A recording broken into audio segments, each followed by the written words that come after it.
Chapter 885. China's Voice was originally a recorded broadcast. Even though Qianli Chuanshu's Lin Qitian battle team's assessment would only be broadcasted in November, this match had already been recorded. Qianli Chuanshu won the first round of PK, but lost in the second round of PK. How did you lose? Brother Xiaoshu, I think you guys sang really well. Yang Huan went to the front and asked curiously. In terms of voice, we can't compare to Gohan. He's still very strong. Teacher Lin's evaluation was that his voice was thick, full of tension and vitality. You guys know Ah Chuan's and my voice. What we lack is the vitality that can infect the audience, Lu Xiaoshu said regretfully. Could it be a problem with the song that the coach chose for you? You guys sang Carefree Sigh? Why didn't you choose a folk song? Your voices are more suitable for folk songs, Guozi asked with a frown. He sat beside Ding Xiang. After the two of them confirmed their relationship quickly warmed up. Although Ding Xiang was embarrassed to show off their love in front of everyone, they still maintained their inseparable relationship without holding hands or kissing. Their every move revealed their tacit understanding. Carefree Sigh is not a problem. This song is suitable for them too, Yang Yi said. He was the one who gave this song to Murphy, so he naturally had the right to speak. He knew that with Lu Xiaoshu and Miao Chuan's voices, they would have an advantage in singing this song. However, Qianli Chuanshu's loss was not unjustified. Among this batch of students, their voices could only be considered as above average. It had to be said that in this world where the entertainment industry was extremely developed, there was an endless supply of excellent singers. There were also quite a number of singers with good voices that had been buried. Therefore, in this batch of students, there were quite a number of singers with voices like Su Lu and Yuan Yike, who could be said to have attracted the attention of countless talent agencies once they were discovered. Gohan was one of the outstanding talents in Lin Qitian's team. Qianli Chuanshu's singing and voice were still a level higher than his opponent in the first round. However, compared to Gohan in the second round, it was hard to tell who was better in singing. Lin Qitian could only choose based on voice. Gohan's voice was better than Lu Xiaoshu and Miao Chuan's, and was more suitable for stage singing. For the final victory, Lin Qitian's choice was naturally biased. After losing the competition, Lu Xiaoshu was still okay, and only felt regretful. However, Miao Chuan was a little sad. This kid was a little straightforward. When he participated in the competition, he carried a lot of burden. After losing, he felt that he had let down Yang Yi's expectations of him. In reality, this expectation did not exist. Yang made it clear that he did not think that Qianli Chuanshu and Miao Chuan would be able to win the competition. After a few rounds, Yang Yi could see the difference's voice and the other contestants. So he did not think that they would win the championship. So why would he have expectations? But Mao Chuan felt that Yang Yi was just trying to lighten their burden. Thinking too much, he felt that even if he and Lu Xiaoshu did not win the championship, they should at least get a good ranking to be worthy of Yang Yi's cultivation. However, they stopped in the top 32. Miao Chuan felt that this result was too embarrassing for Yang Yi. After returning home, he locked himself in his room. It was also today that Yang Yi called them out. Miao Chuan walked out of the dormitory gloomily. Yang Yi smiled and patted Miao Chuan and Lu Xiaoshu's shoulders. He comforted them. I asked the program crew. Different judges have different standards. For example, Chen Yijie has higher requirements for the contestants singing. Lin Qitian might be more inclined towards stage performance. It's not that your voices are worse than Gohan's. Of course, this was just to comfort them. There was still a difference. But no matter what, don't belittle yourselves. Your strengths are folk singing and songwriting. This is something that Gohan is far from you. It's just that in this competition, you did not perform to your full potential, Yang Yi said. Miao Chuan raised his head and looked at Yang Yi in a daze. At this time, Sugar Cube came over with a pot of freshly ground coffee. She poured coffee for everyone. When she poured coffee for Murphy and Yang Yi, she did not say anything. She was afraid of disturbing the boss and Lady Boss. Of course, pouring coffee for others was the same. She was trying her best to be invisible. However, she gave Miao Chuan special treatment. She took Miao Chuan's cup and poured it. Then, with a slightly red face, she handed it over and whispered, "Brother Ah Chuan, your coffee." However, Miao Chuan did not look at her. He just looked down at the coffee cup, nodded and said thank you. Then, he looked at Yang Yi with full attention. Straight men are so generous. Murphy caught a glimpse, but she did not say anything. She hid this gossip, and was going to tell Yang Yi when they went back. Your development track is different from Guhan's. On one hand, you are on the path of composing and singing. On the other hand, you will return to folk songs in the future, because this is the field you like, Yang Yi continued. Lu Xiaoshu nodded and said, yes, although teacher Lin Qitian has taught us a lot of other types of music, we still prefer folk songs. So your audience is different. You don't need to compare yourselves with Guhan, Yang Yi said. I think Brother Yang's words are very reasonable. Everyone has their own path. Just walk your own path and work hard towards your dreams. Guizi gave his own example. Just like me and Geng Sha. Back then, I met Geng Sha at the Beijing Film and Television Base. Now he is a very famous actor and has acted in many important movies. The gap between us is getting bigger and bigger, but I am not discouraged. I think I have my own path as an actor, and I will work hard to become better. Guizi and Geng Sha's relationship was very good. This was no secret. When Geng Sha and Yang Yi went to participate in the Limit Challenge, his relationship with Guizi was dug up by the all-pervasive reporters. The audience all over the country knew that when Geng Sha was still playing extras, he was working hard in the direction of Guizi, who had already started to act as a special agent. But now, Geng Sha was several streets ahead of Guizi on the road of acting. So, the media often used the two of them as examples and lamented Geng Sha's sudden rise. However, Guizi and Geng Sha's relationship was as good as ever. It's just that you don't take up too many roles. After all, Geng Sha doesn't have to go to school. Ding Xiang comforted Guizi. If you want to act and are not picky, there are still many who would like to invite you to be the male lead.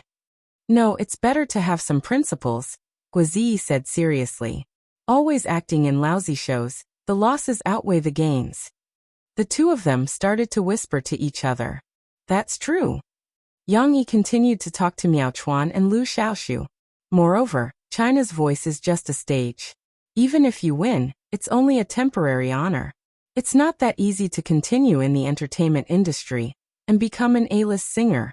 Who knows, maybe in a few years, the champion will disappear from the crowd. What Yang Yi said was his understanding of the show in his previous life. Many contestants who were popular for a while had disappeared without a trace. There were not many who could become famous. Of course, this was related to the decline of the music industry in his previous life. This world might be very different. However, Yang Yi was not wrong. China's voice was just a stage. After the commotion, the singers themselves or their management companies had to continue to work hard. China's voice could give grassroots singers a chance to become famous, but it could not guarantee them an iron rice bowl. However, such a statement from Yang Yi, the show's designer, was still a little shocking. If Yin Yangfeng were here and heard Yang Yi's words, he would definitely run over to cover Yang Yi's mouth in fear that the reporters would eavesdrop. Such a truth was like a bolt from the blue to the contestants and the audience. Miao Chuan could not help but ask, the champion can't become a celebrity? Then why are they fighting so hard for the championship? This is like martial arts. Isn't there an old saying? The master leads the way, but the cultivation depends on the individual. No one in this world can continue to be successful just by winning the championship. Even Chen Yijie needs to release albums continuously and release new works to maintain his current results, Yang Yi said. I understand, Brother Yang. We've lost this time, but it's okay. We'll continue to work hard and catch up to them one day. There'll be a chance to succeed, Lu Xiaoshu said seriously. There will be. Yang Yi smiled. Of course there will be.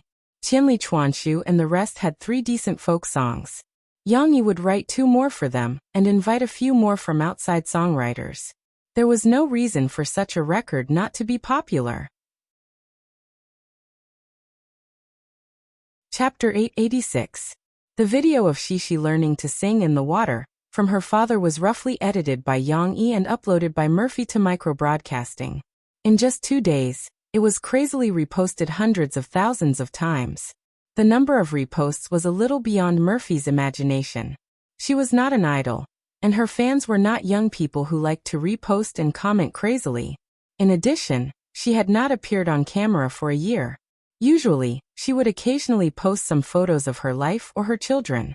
If there were a few thousand reposts, it would be considered a popular micro-broadcasting post. But she did not expect that this time, the video she posted of Shishi would receive hundreds of thousands of reposts. Even the phrase "Shishi sings in the water" had become a hot topic on micro-broadcasting. Yang Yi did not let anyone adjust the data backstage.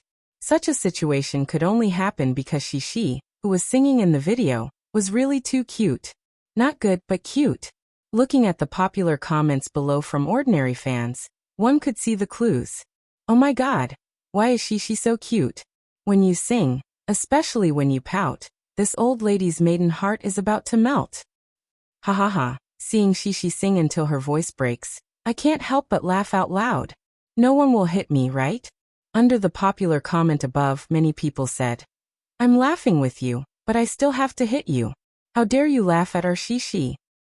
Shishi sings so seriously. I love how she looks when she's serious. She's so handsome and cute. This song is very nice. Didn't you notice that the lyrics were adapted from the famous poem Reeds and Mountains in the Book of Songs? Yang Yi sings very well, but it's a pity that he only taught her. It's intermittent and incomplete. Upstairs, didn't you see Murphy's post? Everyone said that because Shishi was very interested in this poem in school, Yang Yi taught her how to read this poem at home. At the same time, Yang Yi improvised the lyrics and even sang it. Although Shishi's singing isn't as good as her father's, I still like to hear her sing. Her soft and cute voice is so beautiful. That's right. We're here for Shishi. She's so young, but her pronunciation is so clear. Her singing is already very good, okay? Let me explain. Yang Yi's family is relatively lax when it comes to educating their children. They didn't teach Shishi how to sing or practice her voice from a young age. Instead, they let Shishi learn what she is interested in. Therefore, Shishi's singing was the purest form of a child's singing.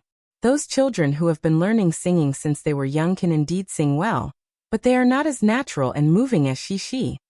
Let's be honest. Shishi's voice is nice, but her singing standards are slightly poor. But it doesn't matter. We're here for Shishi. It's rare to see Shishi's new video. I'm so satisfied. My Shishi, why didn't you inherit your mother and father's singing talent? But even if you sing off-key, I still like it. Who asked you to be so cute? These popular comments basically reflected the same principle. Appearance was justice. Even if Shishi's singing had many flaws, in front of her delicate and pretty little face, the netizens could always overlook those small flaws. Instead, they liked this so-called contrast cuteness. Of course, it wasn't that no netizens complained. Just like the last comment above. Even if they complained, they couldn't bear to use harsh words. Other than the netizens and fans' comments, many celebrities also reposted and replied. For example, Luo Xian, who had a good relationship with Yang Yi and Murphy, praised under Murphy's micro-broadcast.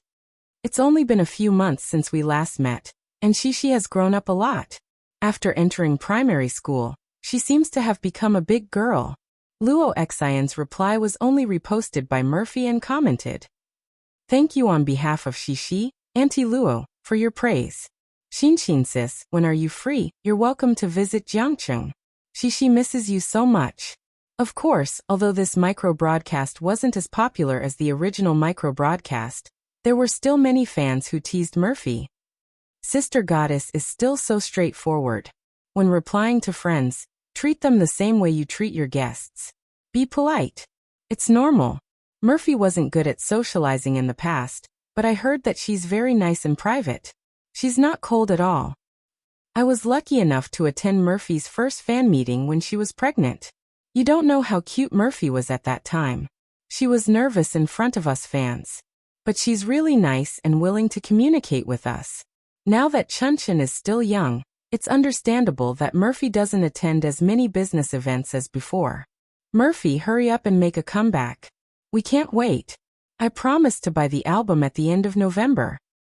Other than Luo Xian's reply, There were also some celebrities' reposts and comments below the original micro-broadcast. However, Murphy wasn't familiar with them, so she didn't reply to them one by one. Especially those celebrities who wanted to ride on the hot topics and curry favor with her, Murphy simply ignored them. For example, Jiang Su, a movie actor with an 8-year-old son, saw how cute she was and left a comment below. Wow, Murphy and Yang Yi's daughter is so beautiful. Even I want to find an in-law for my now. Needless to say, he was surrounded by a group of die-hard fans of Shi, who had come under the influence of his father-in-law, Yang Yi's micro-broadcast. They wanted to kill Shi. Who wants to marry you? Who are you? Shi has 10 million soldiers under her protection. How dare a small-time celebrity, like you have less than 1 million fans want to marry Shi? Tell me, how do you want to die? 10 million was definitely an exaggeration. Forget about the little brat. A fine young man like me is still single for Shi. Someone joked and was beaten to death by the fans. Even some of the gossip media who joined in the fun were scolded badly by the fans. Their news, such as Yang Yi and Murphy's daughter is too cute, Jiang Su wants to marry her. The commotion was just a celebration of the netizens. They followed the limelight and flattered Shi. However, the person involved, Shi, was completely unaware of this. Yang Yi and Murphy were very good at keeping the public opinion out of Shi's sight. When Shi went back to school on Monday, she was still talking about the song she had learned over the weekend. She couldn't hold back anymore and wanted to ask Xiaowei, who was in grade 3 class 6, to explain it to her. Huijia Primary School had 4 classes in the morning. However, there was a 20-minute break between the second and third classes for the children who had studied for 2 classes to relax. There were also many senior children who went to the playground to play basketball and table tennis to exercise their bodies. Shi made an appointment with Lan Xian. They were going to look for Yu Xiaowei together during this break. However, as soon as the math teacher, Lu Xianxian, announced the end of class, Lu Xiaoyu sent out an invitation. Shi, do you want to go to the restroom? Let's go together. No matter when it was, whether it was school or work, boys like to be independent and girls like to be in groups. Even when going to the restroom, they had to hold hands and line up together. Lu Xiaoyu and Shi were no exception. They often went to the restroom together after class. However, this time, Shi had something else to do. She looked at Lu Xiaoyu awkwardly. But I want to go to grade 3 to look for Xiaowei. Xiaowei. Lu Xiaoyu's eyes lit up and said, Is it the Xiaowei who is good at studying? I want to go too. I want to go too. Chapter 887. After collectively going to the bathroom, Lan Xian and Lu Xiaoyu followed Shi and walked together to the teaching building where the 3rd grade was located. Along the way, the 3 little girls chattered excitedly, as if they were not looking for someone, but going to a mysterious place to explore. I don't have a new one either. My papa didn't buy me a new little Firebird baby. Last week, I went to the coffee shop with papa to play. Shi chatted with her little friends, but her lively big eyes were rolling around, curiously sizing up her brothers and sisters who were 2 grades higher than her. Obviously, the senior students were taller than their classmates, but compared to Shi, the gap was not obvious. Shi was tall, and Yu Xiaowei was only a little taller than her. Some of the 3rd grade boys who matured later were not even as tall as Shi. Fortunately, Shi was an exception.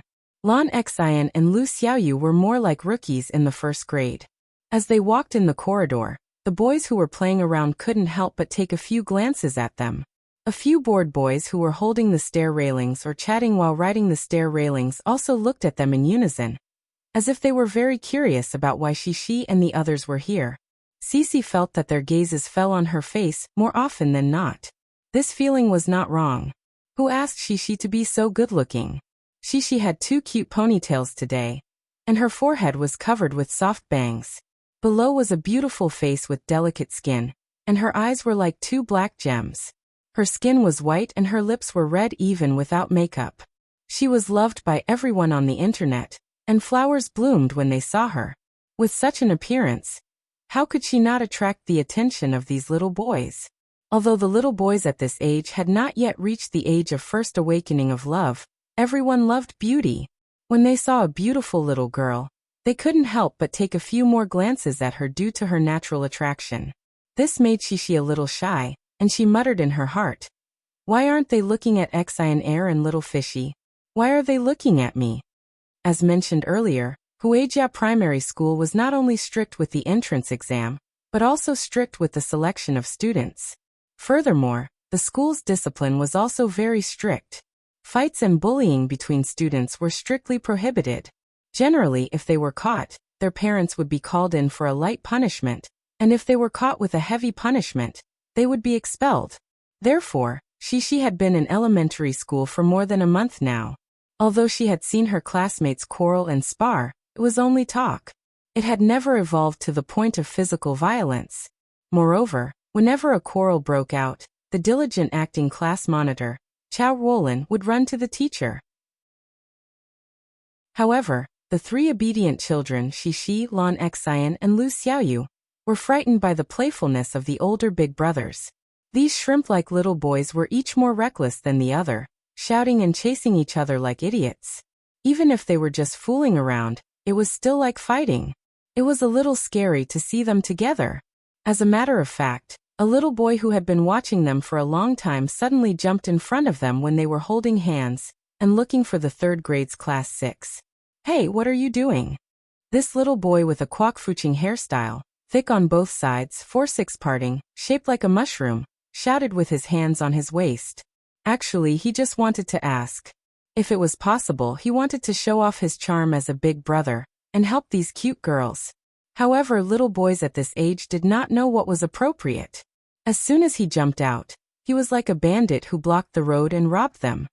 He proudly raised his head and spoke in a rude voice, which gave Shishi and the other two little girls a fright. Lan Xian subconsciously shrank behind Shishi. Lu Xiaoyu was not much better. She nervously hugged Shishi's arm. It seemed that the two of them regarded Shishi as their backer. We are looking for someone," Shishi stammered. She also looked at the other party with some fear. However, she immediately changed her words. "No, we are not looking for someone. I can't tell you. My papa said that I can't talk to bad people." The little boy with kwok-fuching hairstyle was dumbfounded. "What do you mean? How did I become a bad person? I'm not a bad person," the little boy shouted in a bad mood. "My papa said that all bad people say that they are not bad people." Shishi pursed her lips and muttered in a low voice, "Oh, I'm really not a bad person." The little boy was flustered and exasperated. He did not know how to explain himself. "I'm Zhou Zhilong from class 2. I'm not a bad person. If you don't believe me, you can ask others." However, how could the little boys who were watching the show give him face? They laughed and said, "Zhou Zhilong is a bad person. A super bad person." The little boy named Zhou Zhilong was ashamed and angry. He did not know what to do. In the stalemate, Lan Xian finally plucked up the courage to come out. She pouted and shouted in a loud voice, "You can't bully us. Otherwise, I'll tell your teacher and ask your father to beat you up." Lan Xian, on the other hand, had learned a few of Chao Roland's well-tested moves from her usual observations. Zhou Zhilong pursed his lips. He felt wronged and helpless. He could only run away with his tail between his legs. Shishi and the others did not know the truth. Seeing the senior who scared them run away, they all breathed a sigh of relief. Xian Air is still the best. She only said one sentence, and the big bad guy ran away by himself. Shishi went up to the 3rd floor with her friends. She was not stingy with her praise. Yes, Xian Air is the best. Lu Xiaoyu followed Shishi's words. Lan Xian was proud. She walked beside Shishi with her head held high. She seemed to have forgotten the fact that she was hiding at the back in the beginning. After a few twists and turns, Shishi and the others finally found the classroom of the 3rd grade class 6. "Sister, hello, we're looking for Sister Xiaowei," Shishi said to the girl at the door obediently. "Sister Xiaowei? Who are you talking about?" The girl was friendly, but she could not understand. "Her name is Yu Xiaowei. We all call her Sister Xiaowei. We're all good friends of hers." "Wait, Xiaoyu is not. She hasn't met Sister Xiaowei yet. But I'll introduce her to her," Shishi said sweetly. Her brain worked very quickly and she said a lot of things. Oh, Yu Xiaowei. You're her friends? Yu Xiaowei has good friends? The girl came to a sudden realization. However, she quickly sized up Xi and the others with a somewhat surprised expression. Yu Xiaowei was the girl with the strangest personality in their class. She did not talk and had no friends.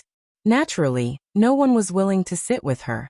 Coincidentally, the third-grade class 6 had an odd number of students. Therefore, when Yu Xiaowei sat alone, she did not fit in with the class.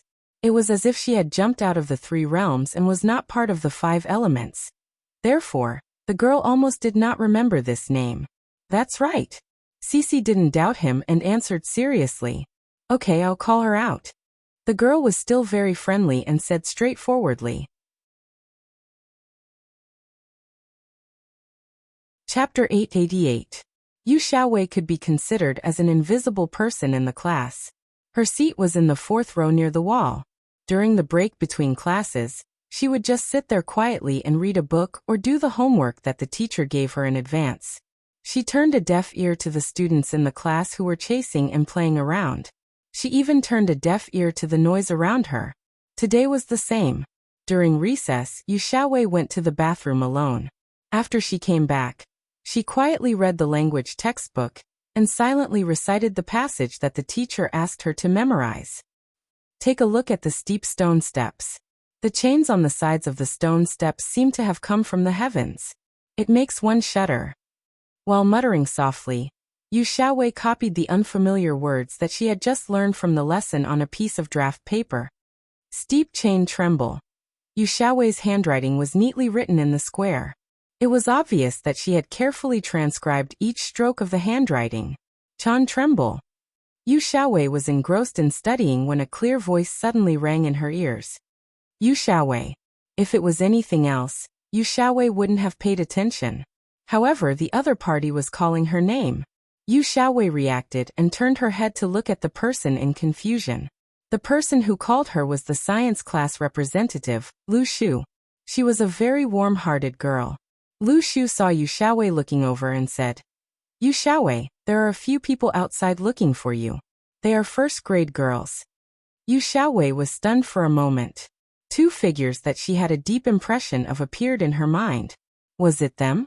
The answer came quickly because Lu Shu pointed outside the door. Yu Xiaowei turned her head and saw Xi, Lan Xian, and another little girl that she had never seen before.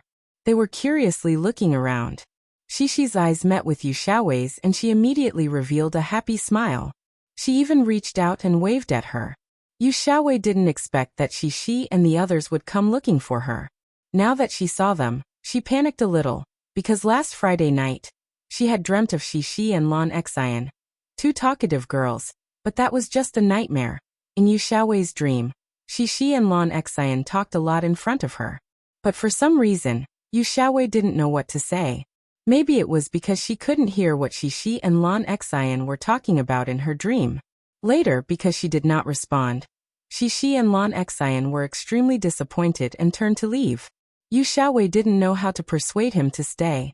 In the end, she was so sad that she cried in her dreams. After waking up, she couldn't remember anything. Yu Xiaowei only remembered the disappointed expressions of Xi and Lan Xian. Now, when Yu Xiaowei saw Xi's happy expression, her mood was very complicated. It was so complicated that she couldn't understand it herself. She was a little panicked and even wanted to run away. Maintaining interpersonal relationships was too complicated for an introverted girl like her. Therefore, when Xi saw Yu Xiaowei stand up from her seat but stay in the same place, she felt very strange. She frowned and muttered to Lan Xian and the others, Hey, why didn't Sister Xiaowei come out? Maybe it was because she saw Xi frown. Yu Xiaowei hesitated for a moment. But she still walked out from her seat and walked towards Xi. Thank you. She lowered her head. When she passed by Lu Shu, who came over to call her, she even said thank you softly. This made Lu Shu open her mouth in surprise. It seemed that after being classmates for more than 2 years, this was the first time she heard Yu Xiaowei talk to her. This was actually an illusion. Yu Xiaowei rarely talked to her classmates, but it wasn't that she never talked to them. Sister Xiaowei, you finally came out. After Yu Xiaowei came out, She was immediately surrounded by Shishi and Lan Xian with smiles on their faces. Shishi even enthusiastically introduced her deskmate to her. This is my deskmate, Little Fishy. But she was originally called Lu Xiaoyu. Sister, you can also call me Little Fishy. My friends and my parents all call me Little Fishy. Lu Xiaoyu was probably infected by Shishi. She liked to list a lot of things that could be omitted when she spoke. Yu Xiaowei was introduced to a new friend in this way. She was a little overwhelmed. Usually, when faced with such a situation, she would only use silence to hide her panic. But Yu Xiaowei thought of Shishi's disappointed expression in her dream. Hello. Yu Xiaowei hesitated for a moment, and said softly as a greeting. Aya, I'm almost suffocated to death. Sister Xiaowei has to wait for so long to say a word. Lan Xian's loud voice rang out. She was so anxious that she almost stomped her feet. I'm sorry. Yu Xiaowei lowered her head in shame. Why do I have to apologize? Lan Xian was baffled by this. Hee, Sister Xiaowei's words are really funny. Shishi has told me about you many times. Lu Xiaoyu also chimed in. After a while of talking, Shishi finally had time to talk to Yu Xiaowei about serious matters. Sister Xiaowei, this time we are here to tell you the meaning of your poem. Let me tell you, I can even recite it.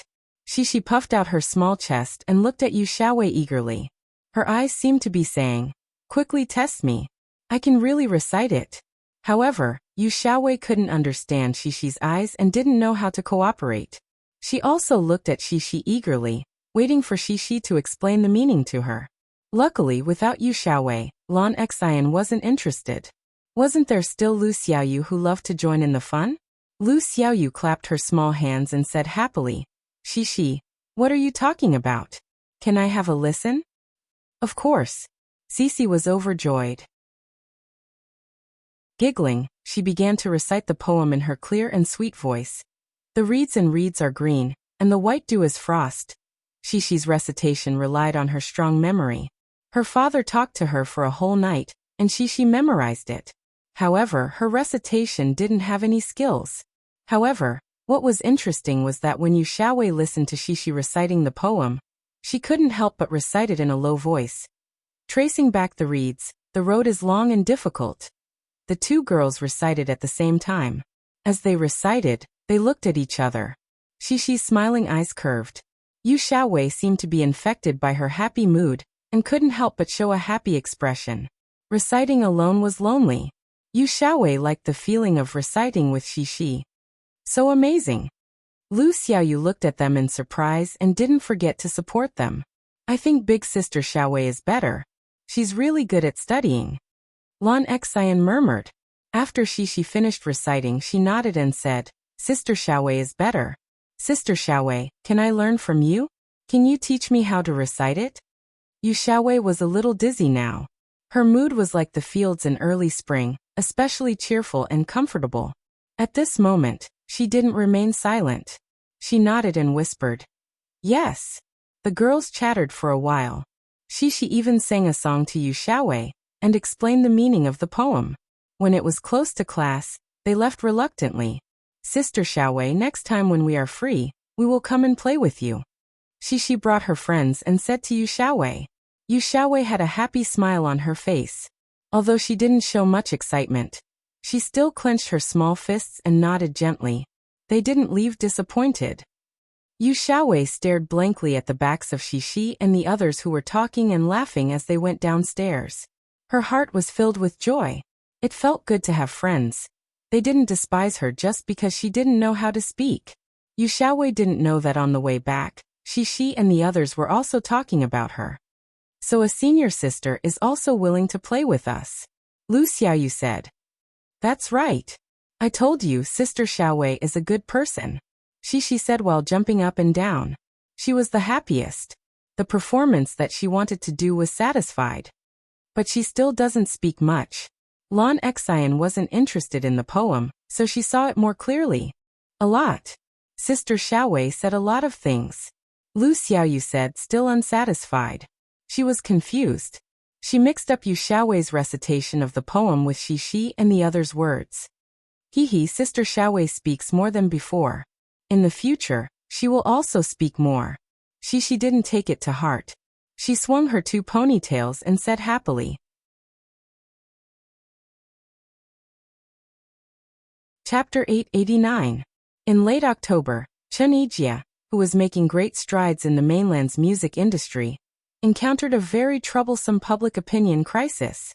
Furthermore, this crisis of public opinion had even led to many disputes between mainland music fans and Hong Kong music fans.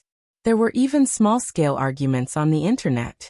At first, it was just a report that had been brewing for a long time. Chun Ijia is exposed as arrogant. Does the god of Harbor City think he can act like a big shot in the mainland? In this report, the reporter revealed that many mainland singers reacted to Chun Ijia acting like a big shot during the recording of the show. He also cited several examples that were confirmed by the TV station staff. For example, when Chun Ijia participated in the Music Power Ranking in Shanghai, Li Manman greeted him in a friendly manner, but he said arrogantly, "Who are you?" For example, when Chun Ijia recorded a variety show at Xiangnan TV station, several singers asked him for advice, but he walked away directly and didn't give them a good face. Even worse, no one knew who bribed a contestant from Chun Ijia's team who had been eliminated in the Mentor's assessment battle to complain to the reporter, saying that Chun Ijia was biased and gave him too little guidance, which caused him to lose the competition. As soon as this news was exposed, it caused an uproar in public opinion. After all, Chun Ijia was an artist from Harbor City. His entry into the mainland's music industry was a big threat to other singers and music companies in the mainland. So, they naturally wouldn't let go of this opportunity to add insult to injury. Even if they didn't let their own artists come forward, they would ask some of their good friends to fabricate some negative material about Chun Ijia and take the opportunity to expose it, thoroughly stirring up this muddy water. Tianxiang Records didn't have a public relations department. They held a press conference at the first opportunity, and jointly with several TV stations or program groups to clarify to the public. They even announced that they would pursue legal liability for defamation. This time, the report was indeed splashing dirty water. Chun Ijia's character was still passable. The other contestants in his team even spontaneously clarified for their mentor on micro-broadcasting, and angrily rebuked the contestant who had been eliminated. "Where's your conscience?" But Tianxiang Records' public relations ability in the mainland was not strong enough. After all, they had officially entered the mainland this year, and many aspects were still in a state of acclimatization. While they were still trying to clarify the report, the direction of public opinion had already changed. This time it was a lot of record companies in the mainland that added fuel to the fire. They hired a large number of internet water army to guide the netizens on micro-broadcasting to point their swords at the music industry in Harbor City. They ridiculed the music industry in Harbor City, saying that even a famous singer like Chun Ijia came to the mainland to make a living. They also scolded the singers in Harbor City for being too arrogant, saying that they couldn't make a living in their own country, so they came to the mainland to put on airs. It had to be said that if this public opinion did not involve Chun Ijia, and if it was not too extreme, then it would not be wrong. After all, many artists from Harbor City were arrogant, and even looked down on the artists from the mainland. After all, they had enjoyed the highest honor in the past. In the past, Harbor City's entertainment industry was the most dazzling pearl in Asia. News of people acting like big shots was not uncommon. Therefore, after such a trend of public opinion was formed, it was no longer something that Tianxiang Records could reverse. Many netizens were incited by the internet water army and followed the trend to scold Hong Kong and Taiwan artists. At the same time, the entertainment media in Harbor City was not happy. Harbor City's music industry, and even the entertainment industry in Harbor City, was not wrong. This was also a fact that they knew in their hearts. But they were not willing to admit it. They could say it in private, but they could not let others say it. In the end, the public opinion caused a big conflict and scolding war between the mainland and the netizens. Fortunately, at the national level, they would not allow such a disharmonious situation to continue. In fact, it would even further intensify the conflict. Some relevant departments intervened, and the media first ceased their activities. Then, with the guidance of public opinion on Weibo, the conflict gradually subsided. However, Chen Yijie was still a little anxious. This public opinion had a great impact on him. First, at the end of October, the sales of his 10 Years album decreased greatly. The sales of 10 Years and Red Rose even fell out of the top 50 of the new best-selling songs chart. The total sales were still a little short of the standard of a platinum album, but without this, Chen Yijie was destined to not be able to get the honor of a platinum album during the new album's protection period. Moreover, if his image in the mainland continued to deteriorate, he really did not know when he would reach the standard.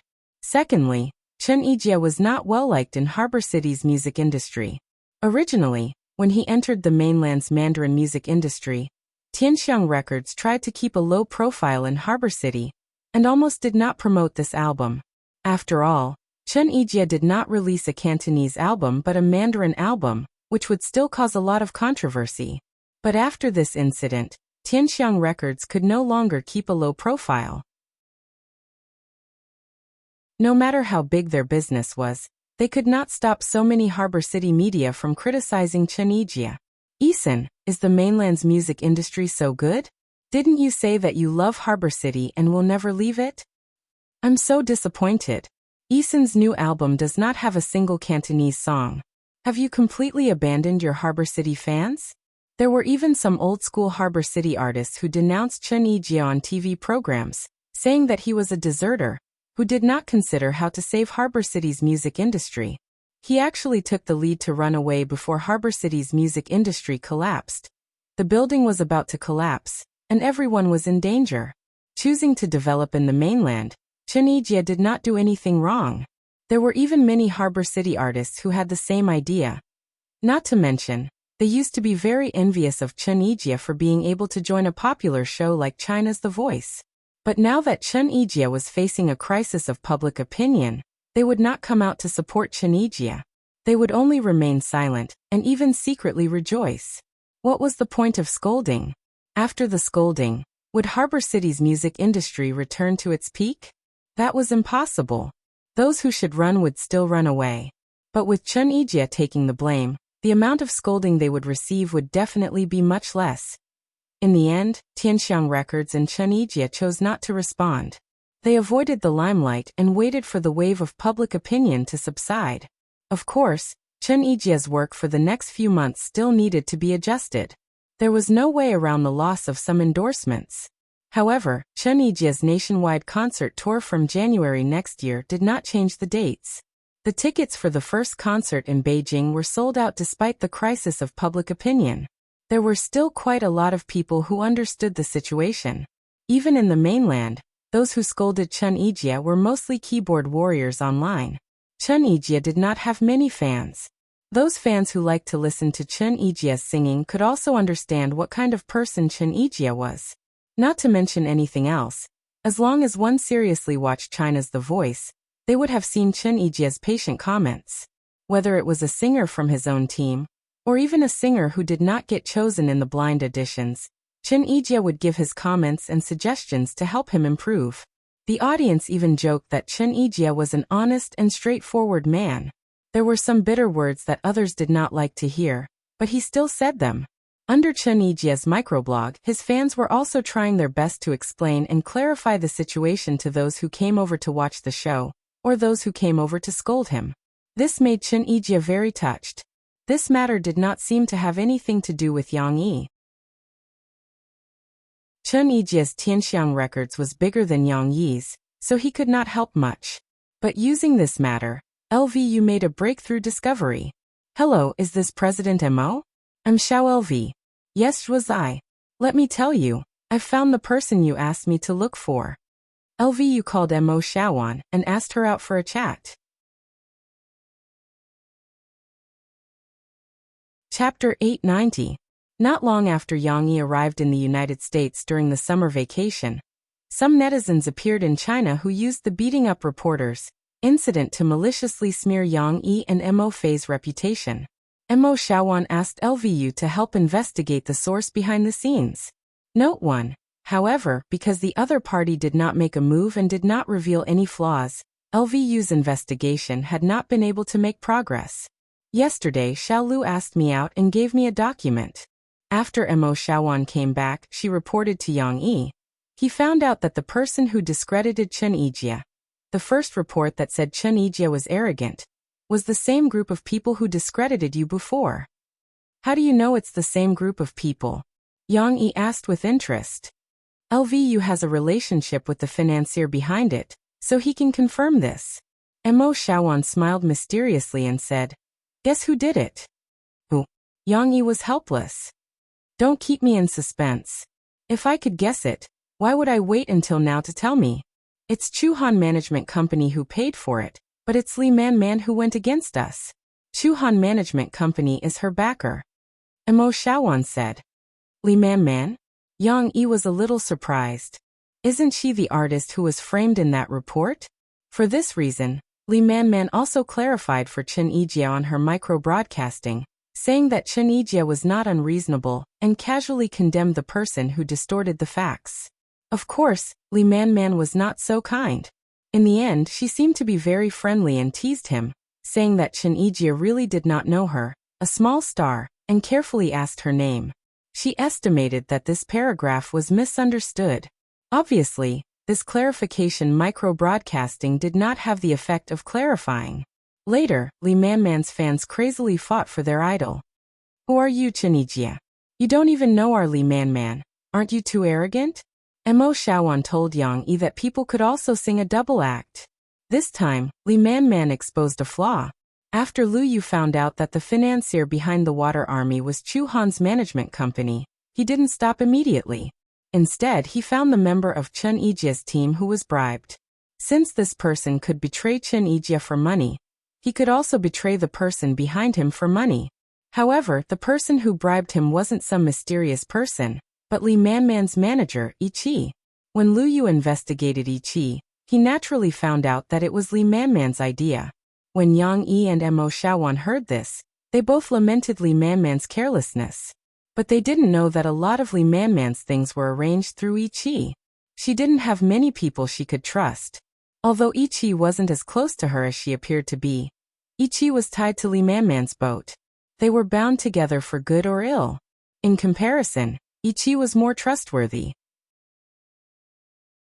Why does she want to defame Chen Yijie? Yang Yi asked with a frown. Because she also released a song in October. Mo Xiaowan used her mobile phone to search for the current bestseller list of new songs and showed it to Yang Yi. Because Chen Yijie was affected by public opinion, Red Rose, which originally stayed in the first place, and 10 Years, which dropped to the third place, all fell out of the top. Now Li Man's song was ranked first. It turned out to be the case. Although not all the biggest beneficiaries were necessarily the behind-the-scenes manipulators, it was obvious that with so much evidence pointing to Li Man couldn't escape her relationship. Later, Mo Xiaowan analyzed why Li Man had been targeting Yang Yi before. She relayed these words to Lu Yu. As a gossip broadcaster, Lu Yu was best at connecting the past news to dig out deeper stories. When you hadn't exposed your identity, Li Man and Murphy were on the music show together.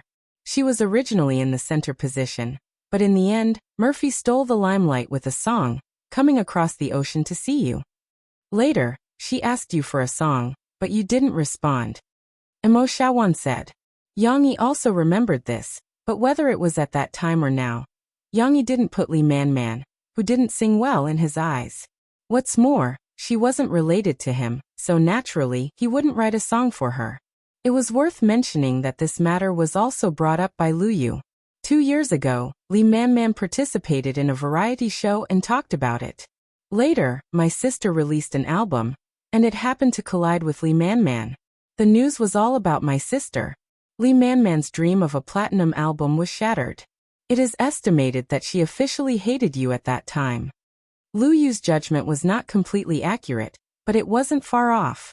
What happened later was more complicated. For example, she and Dozun imitated you and Murphy. They also wanted to be a model couple. Lu Yu always thought that she and Dozun were just a couple on the surface. They just got a certificate and put on a show in front of the media. In fact, there was no relationship between husband and wife. Mo Xiaowan said to Yang Yi. She paid a lot of price, but the fans didn't buy it. I know about this. At that time, There were rumors about Do Zun's marriage. Many fans went to my micro-broadcasting and asked me to be a good man and not a scumbag. I don't know what's going on. Yang Yi smiled. That's it. I don't know if it's true or not, but it was obvious that they were putting on a show. In the beginning, there were people who praised them.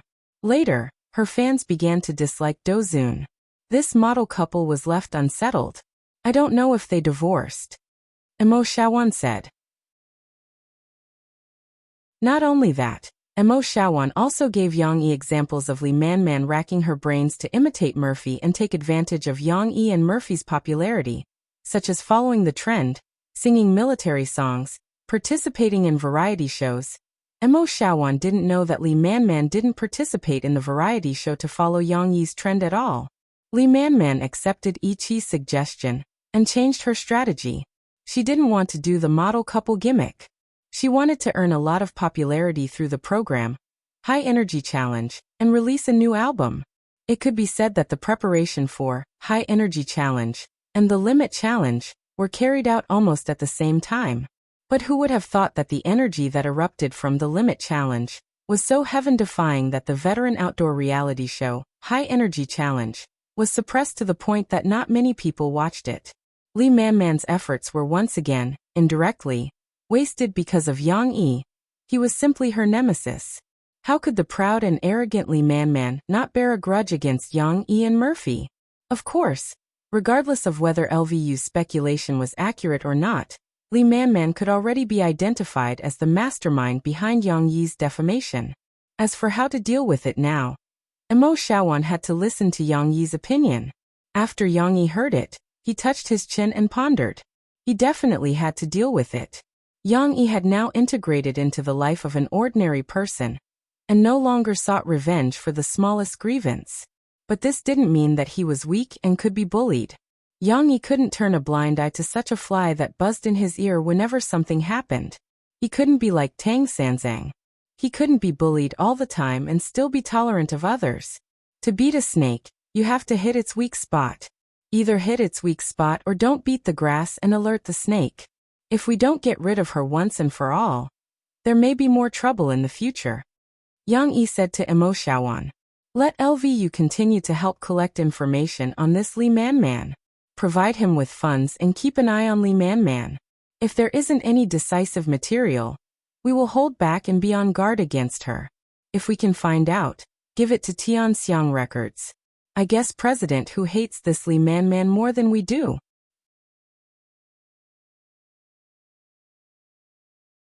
Chapter 891.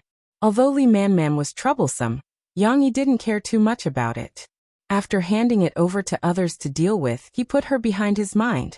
He was really tired of this kind of scheming life. He just wanted to live his own comfortable life. However, this weekend, which was November 1st, he had to go on a business trip for a few days.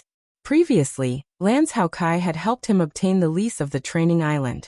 It could be said that the land reserve of the amusement park had reached the standard. But this wasn't the time to celebrate. They had to bid nonstop and invite the top international design team to do a complete planning and design for the amusement park. It wasn't that the domestic design team wasn't good enough. Now, the domestic design team had a very good level, but it had to be said that many of the core technologies of large buildings and special-shaped buildings were still in the hands of foreign design companies.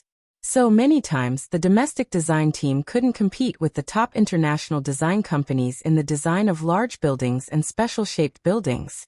With the drawings, they could arrange the construction team of Lan Zhaokai Company, and even hire the top technical team to cooperate with them to carry out the first phase of construction. If a worker wanted to do a good job, he must first sharpen his tools. The design of this amusement park could be said to be the most important issue. Even for a mere drawing, Yang Yi might have to pay tens of millions or even hundreds of millions of design fees to the design team. In this matter, Yang Yi couldn't be a hands-off shopkeeper. Before the bidding, he had to go to the site with the technical staff of Lan Zhaokai Real Estate Company to survey the site. Yang Yi himself had to first have a number of the approximate scale, standards, and requirements. He had to explain clearly to the design team that came to bid. Therefore, Yang Yi had to go to Jinling City's Wuqing County with Lan Zhaokai for a business trip for a week. Although Jinling City and Jiangqing City were both part of Jiangnan Province, he couldn't spend a few hours every day going back and forth to Jiangqing City. In other words, this week, Xixi and Murphy had to live without Yang Yi at home. Murphy was fine. Tong Tong was almost a year old now. Although he was still naughty, he was not as naughty as when he was just born. At that time, Murphy could not take care of him alone. Yang Yi also asked Ding Xiang to move in with them for a week. He asked her to help cook, pick up Xixi, accompany Murphy, and take care of Tong Tong. Letting Ding Xiang be a nanny was indeed a bit of a waste of talent, but Yang Yi and Murphy trusted Ding Xiang and knew that Ding Xiang knew how to take care of people. As for Ding Xiang, she was especially happy to help Yang Yi and Murphy. Of course, Ding Xiang was not Yang Yi. Tong Tong and Xixi would stick to Yang Yi and Murphy but not Ding Xiang. Therefore, when Yang Yi was not by her side, Murphy had to face the challenge of taking care of the two children. Murphy was not sure whether she could safely get through this difficult week. The bigger problem now was Xixi. The little girl was unhappy when she heard that her father was going on a business trip for a week. She wanted to go with her father. Yang Yi and Murphy were chatting in the bedroom while packing their luggage. Xixi walked in with her little frog suitcase. She didn't even put down the lever. "Papa, can I go with you?" Xixi looked at her father eagerly. "You want to go with me? But you still have to go to school. What should I do?" Yang Yi waved his hand and said to Xixi with a smile. Murphy took Xixi's little frog suitcase. She didn't expect it to be filled with things. When she opened it, she found that Xixi had stuffed some of her clothes in it. The little girl also brought some of her favorite dresses. "I don't want to go to school. I want to play with Papa." Xixi pouted slightly. She leaned against the bed and was bashful, unwilling to let go. "Papa is not going to play. Papa has a job, and it's very hard. It's not fun to go to a very desolate construction site to inspect it." Yang Yi explained. To be honest, Yang Yi wanted to take Xixi with him. If it were 2 years ago, when he saw Xixi relying on him, he might have asked for leave from Xixi's class teacher and taken Xixi with him on a business trip. The world was big, but his daughter was the most important. How could he not satisfy his daughter's request to follow him? How could he let down his daughter who relied on him? But now Yang Yi had made progress. At least he could think about problems like a normal person. Not to mention that Xixi was going to school, so she couldn't ask for leave casually. After careful analysis, he could see that it was harmful for Xixi to follow him to the construction site or the desolate island to play. I'm not afraid because I have Papa by my side." Xixi hesitated for a moment. She pouted and said stubbornly. After hearing this, Yang Yi couldn't help but grin. However, he didn't agree. He still persuaded her. "It's not a matter of whether you're afraid or not. The place Papa is going to is similar to the place where Grandpa and Grandma live. It may be even more desolate. It's very cold now.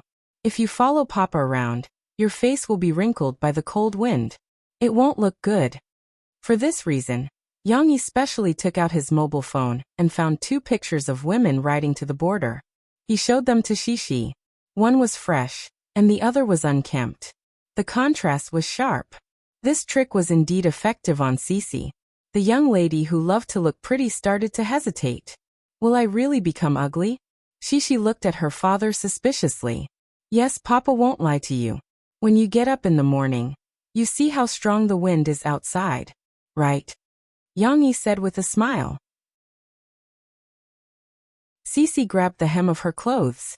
While pinching it, she pouted and said, But I'll miss Papa. Papa, can you not go? I don't want to go to the amusement park. I don't want Papa to become ugly." Murphy listened to the conversation between Yang Yi and Xixi. She felt that it was warm and interesting.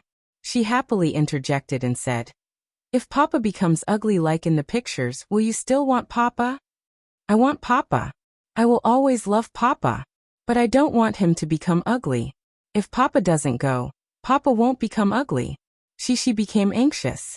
She quickly raised her voice to express her feelings for her father. "Papa is a man. Men are different from women. Feel it yourself. Is Papa's skin thicker than Mama's? Mama's is softer?" Yang Yi smiled.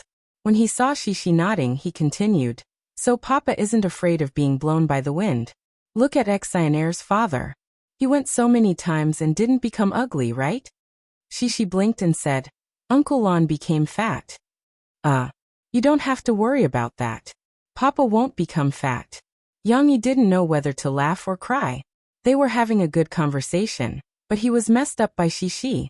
It wasn't easy for him to find the right words. Anyway, you don't have to worry about Papa becoming ugly. But Papa can't bear to take you to the cold wind. You see, Uncle Lon didn't take Xionnaire and her mother to the amusement park, right? Shishi thought for a while, then nodded hesitantly. Just for a week. Yang Yi rubbed Shishi's head and said softly, Papa will be back for a week. You and Mama stay at home. Sister Ding Xiang will drive you and Xionnaire to and from school. You are responsible for counting down. After a week, Papa will be back. Shishi was still a little reluctant to leave.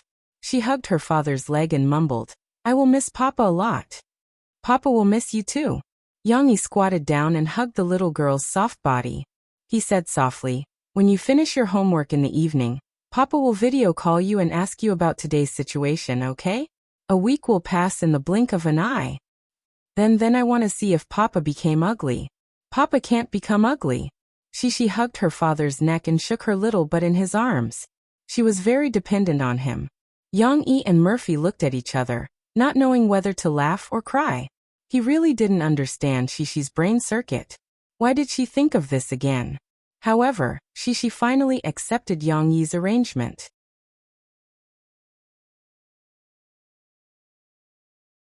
Chapter 892.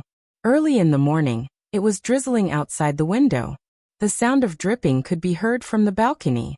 It sounded like an annoying tune, foreshadowing the beginning of a troublesome day. Murphy did not sleep in. In fact, there were not many mothers with babies at home who could sleep soundly until they woke up naturally. Even though Yang Yi usually helped take care of the babies, Tong Tong woke up early in the morning. He needed to be coaxed and fed. Yang Yi could not help with this, so Murphy had to wake up early every day. When she woke up, Murphy subconsciously touched the side of her body. Although Yang Yi usually woke up earlier than her, the blanket beside her still retained his body temperature. However, today, when she reached out her hand, all she felt was a cool patch. Murphy suddenly remembered that Yang Yi and Lance Hao Kai had taken a car to Jinling City last night. Hey, I really miss you. Mo Fei suddenly remembered the fourth song in the album that Yang Yi prepared for her. It was a sad love song like an autumn tune, and it seemed to be very suitable for the situation. Now outside the window, it's starting to rain again. My eyes are dry, and I feel like crying. I don't know where you are now. Of course, when Murphy softly hummed the last line in her mind, she shook her head and sobered up. Of course, she knew where Yang Yi was. Last night, after Yang Yi arrived at the hotel, he had a video call with her and Shishi. Mom hee. Mo Fei didn't have time to think too much. In the crib next to her, little babe had already woken up. He didn't cry and just sat in the bed to play. When he saw his mother get up, he stood up excitedly, clapping his hands and laughing happily. Tong Tong had grown up a little. Not only could he stand up without support, but he could also walk upright. Although he could not walk very steadily, walking had become his favorite sport. Come, let mommy hug you. Murphy got off the bed and took the little guy out of the crib with a smile. She rubbed her head against him, which made Tong Tong burst into laughter. The weather was a little cold, so Murphy helped Tong Tong put on his clothes before she carried him to the room next door to wake Shishi up. It was Monday, so Shishi had to wash her face, brush her teeth, have breakfast, and then go to school. Fortunately, Shishi could squeeze her own toothpaste and wring her own towel. Murphy only needed to wake up the sleeping girl and rush her to the bathroom. Where's Papa? Early in the morning, Cece was still in a daze. She squeezed her sleepy eyes, scratched her fluffy hair, and mumbled a question. Papa just went on a business trip yesterday. Have you forgotten? Murphy laughed as she hugged Tong Tong and stood aside. Little Momo rolled her eyes and looked at her sister. She opened her mouth and imitated her words vividly. Where's Papa? Where's Papa too? Why didn't you guys talk about Mom? Is Mom not as good as Papa? Murphy joked with a smile as she intimately scratched Tong Tong's delicate nose with her finger. Where's Papa? Little Momo, on the other hand, was against this sentence. While calling out, she anxiously pointed at Cece to her mother, as if to say, "This is what elder sister said." After washing her face, she woke up. She remembered that her father was not at home. She felt a little regretful and reluctant, but she did not continue to pester her mother for her father. After all, her father had only left for a day. Today's breakfast was prepared by Ding Xiang. Ding Xiang came to Brother Yang's house to help, and she worked very hard to take care of Murphy and the two children, so she got up early and made a very rich breakfast. Western-style fried eggs, grilled sausages, ham, French toast, coffee, and Chinese freshly ground soy milk, lean meat porridge, cold noodles, and even a plate of fragrant golden egg fried rice were all placed on the table. When Murphy and Shishi came down, they were shocked to see the breakfast on the table. "Ding Xiang, why did you make so much breakfast? How can we eat all of it?" "Sister Fei, I don't know what you like to eat, so I prepared some of everything." Ding Xiang rubbed her hands in embarrassment as she put a plate of fruit salad on the table. "It's a little too much. In fact, our family is not that picky. Basically, we eat whatever Yang Yi cooks." Murphy smiled as she patted the somewhat straightforward girl and said, "Don't go through so much trouble next time, and it's a bit of a waste if we can't finish it." Yang Yi's family was not thrifty, but they were not wasteful either. Yang Yi and Murphy had always consciously cultivated the children's concept of not being extravagant and wasteful. "Okay, I'll pay attention next time," Ding Xiang said embarrassedly. "I can't compare to Brother Yang Yi's cooking skills, and I'm worried that you won't like the food I cook." "How can that be? You've done it very well. It must be delicious," Murphy praised with a smile. "Xiao Guo is benefiting from being with you." These words made Ding Xiang's face turn red, and she raised her head in embarrassment. Of course, when she heard Murphy's words, she also felt a little happy in her heart. After all, she usually felt very inferior, and felt that she was not worthy of Guozi, who had a strong background. With such a big table of breakfast, Murphy still felt that it was a bit of a waste, so she simply called Lan Xian and Wu Jingjing over to eat breakfast together. "It's delicious." Lan Xian was not polite at all. She ate heartily and even shouted out praises. "Then do you think it's better this or my papa's?" What Cece liked was the liveliness of having breakfast with her friends. She quickly ate her fill and sat down on her seat, giggling. This question was somewhat difficult to answer. Lan Xian, who usually did not like to use her brain, was in a dilemma. She still felt that the food made by Uncle Yang Yi was delicious, but the breakfast made by Sister Ding Xiang was also not bad. If she told the truth, would Sister Ding Xiang be unhappy? She had just picked up a very delicious grilled sausage for herself. After a complicated calculation in Lan Xian's mind, she finally said with difficulty, "Now Sister Ding Xiang's food is delicious, but your father may be able to make it better. Anyway, Uncle Yang Yi was not here now. But I think my papa's food is better." She still missed her father. Listening to the two little girls' naive words, Murphy and Wu Jingjing both convulsed with laughter. Murphy even said to Wu Jingjing, "Your daughter is amazing. Her mouth is too sweet, and she offends no one. Haha, she is a foodie. She likes whoever gives her delicious food." Wu Jingjing covered her mouth and laughed. As they talked and laughed, the breakfast was a little long. Murphy did not have a sense of time, but she reacted by herself. The little girl had just gone to the living room to pack her small school bag. When she saw the time on the electronic clock on the TV, she ran back to the dining room in a panic. Mom. Oh no, I'm going to be late." Murphy looked at her watch. It was true. 9 minutes had passed, and the Huijia Primary School started at 8 o'clock. There were less than 15 minutes left. It was definitely not enough time for Shishi to go to school from Tingshan District to Wuhu District. Murphy did not know. She also panicked. "Xian Air, don't eat. You have to go to school as soon as possible. Ding Xiang, go and drive the car here. Sister Jing, have you packed Xian Air's school bag?" After a while of chaos, Shishi and Xian Air got on the car at 7:57. Murphy stayed to clean the table. Ding Xiang would come back to take her to the studio later. "Oh no, Shishi's hair has not been tied up for her. I haven't prepared an umbrella for her." Murphy was cleaning the table. Suddenly, she thought of this and stomped her feet in annoyance. Murphy felt that she was not a good mother. Besides blaming herself, she also began to miss Yang Yi.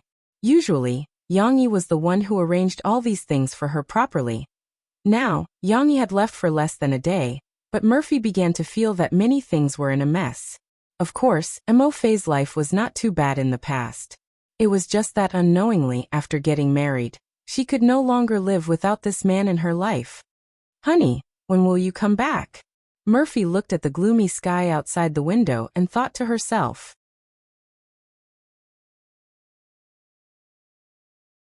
Chapter 893. The morning reading class had already begun. Li Ruolin held her textbook and walked around the class, supervising the students in the class as they read the text aloud. However, her gaze drifted back from time to time and fell on Shishi's empty seat. Lan Xian's seat was also empty. The two little girls in the class had not arrived at school today. She did not know if they were late or if they were absent from school for some reason. Could it be that something happened at home? Li Ruolin thought worriedly. Yang Shi usually comes very early. She doesn't seem like someone who would be late. Of course, Li Ruolin was leading the morning reading class now. She had to wait until she was free before she called Shishi and Lan Xian's families to ask about their situation. However, not long after, Lu Xuanxuan's figure flashed by the door and waved for her to come out. Li Ruolin was a little surprised. She arranged for her language class representative to continue to lead everyone to study before she hurriedly walked out. When Li Ruolin came out, she finally saw Shishi and Lan Xian with their heads lowered. In addition, there was a plain-clothed woman standing beside Lu Xianxian. Lu Xianxian explained to Li Ruolin, "I was at the school gate just now and saw that they were late and were stopped at the gate. I thought that you weren't free now, so I helped bring them back. This is Yang Shi's father's assistant." The morning reading class was done in shifts by several teachers. Lu Xianxian didn't have any arrangements today, so she came a little late. When Li Ruolin saw Shishi and Lan Xian, she heaved a sigh of relief. It was fine if they were late, but nothing happened. Everything was fine. Moreover, when she saw the pitiful appearance of these two little girls with their heads lowered in shame, she also felt a little funny in her heart.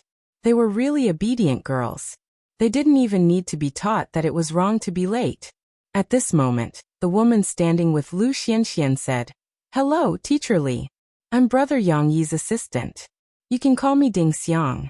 Brother Yang is on a business trip, so I've been picking them up this week." Ding Xiang handed over her business card, so that Li Ruolin could contact her more conveniently. She explained with embarrassment, "Shishi and Lan Xian were late today. Actually, it was my fault. I didn't know what time they were going to school, nor did I calculate the distance. Please don't blame the children. If you want to blame someone, blame me. I promise I won't let them be late again next time." It was Murphy's fault. The main responsibility was Murphy's. However, Ding Xiang felt that she hadn't done well enough and hadn't prepared well enough. Li Ruolin had a good impression of Ding Xiang. It was drizzling outside today, and although Cici and Lan Xian were a little disheveled, the two girls were not drenched by the rain. On the other hand, Ding Xiang's shoulders and hair were wet even though she was holding an umbrella. It turns out that Mr. Yang went on a business trip. This lateness is pardonable. Just pay attention next time. Li Ruolin smiled. She turned her head and patted Shishi and Lan Xian's shoulders gently. She said softly, "You two go back to the classroom first and follow the morning reading." Of course, this lateness could be forgiven, but forgiven didn't mean that there would be no punishment. According to the class rules set by Li Ruolin, children who were less than half an hour late had to go to the teacher's office after school to receive education and stay in class. Whatever time was delayed, they had to make up for it after school. Don't think that such a punishment was a bit too strict. Making such a rule was to let those children who liked to be late establish a correct sense of time. Although Shishi was very obedient and Li Ruolin didn't believe that Shishi would be late often, since the rule had been set, it had to be strictly enforced. There couldn't be double standards. Otherwise, how could this rule and Li Ruolin's management convince the public? Seeing that Shishi and Lan Xian had entered the classroom, Li Ruolin had a simple chat with Ding Xiang. She told her about the rule and also mentioned some of the school's requirements for parents to pick up their children, so that Ding Xiang could pay attention to it. On the other hand, Xixi and Lan Xian entered the class dejectedly. Lan Xian was a little better. She lowered her little head, but her eyes were darting around. When she saw that Teacher Li didn't follow them, she immediately raised her head, and the guilty look she had just now was swept away. But for Xixi, she really felt sorry in her heart. How could she be late? Being late was equivalent to doing something wrong.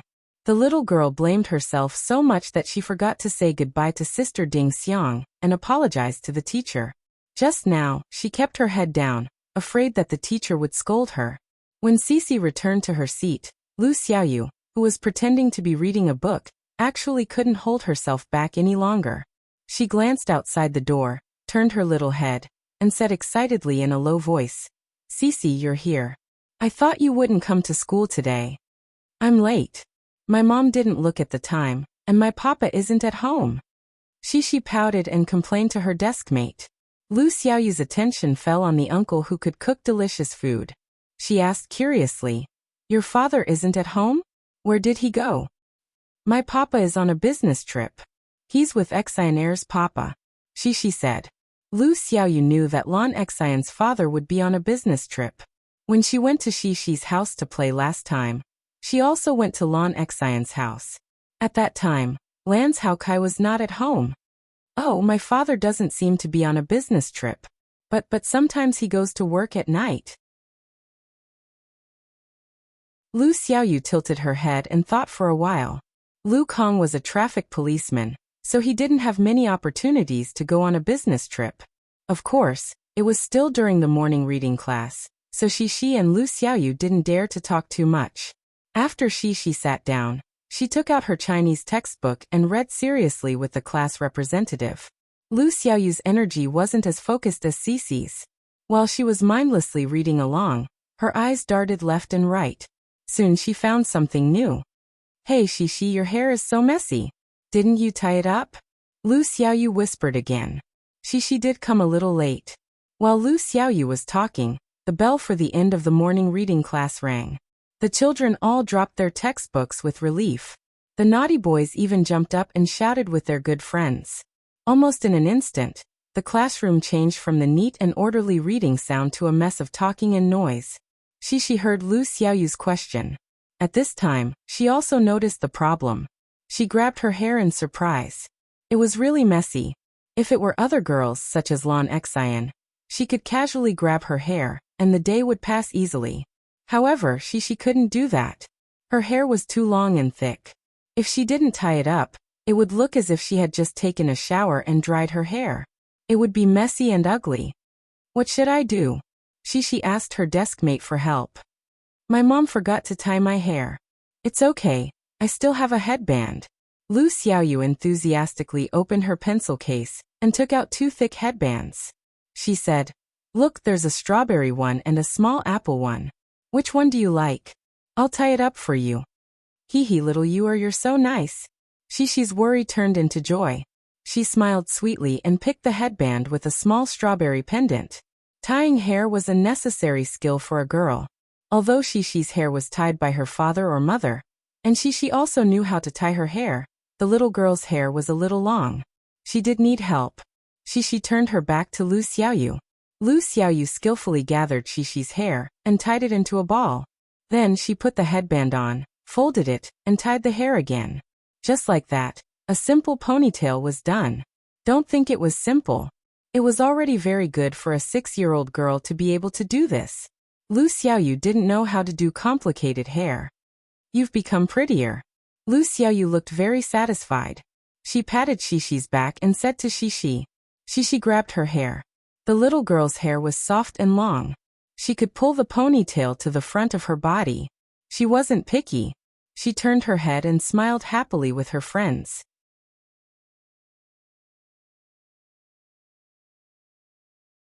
Chapter 894. Papa. In the evening, Yang Yi, who had finished his social activities, returned to the hotel and picked up his phone. Xixi's sweet voice came from the receiver, and the corners of his mouth curled up. At first, the phone screen was a little dark, But soon, under her mother's guidance, Shishi moved her finger away from the camera, and her cute little face appeared on it. Papa, I see you. Can you see me? Shishi cried out happily. The software she used was WeChat, which was currently in internal testing. It was the second time that Shishi had used its video chat function. She had used it once yesterday, so she was not very familiar with it. I see you. If you move your phone to the side, I can't see Mom. Yang Yi smiled and waved his palm in front of the phone camera, indicating Shishi's direction. But I want to talk to Papa. Papa, you didn't even talk to me, so you want to talk to Mom. Shishi let go of her hand.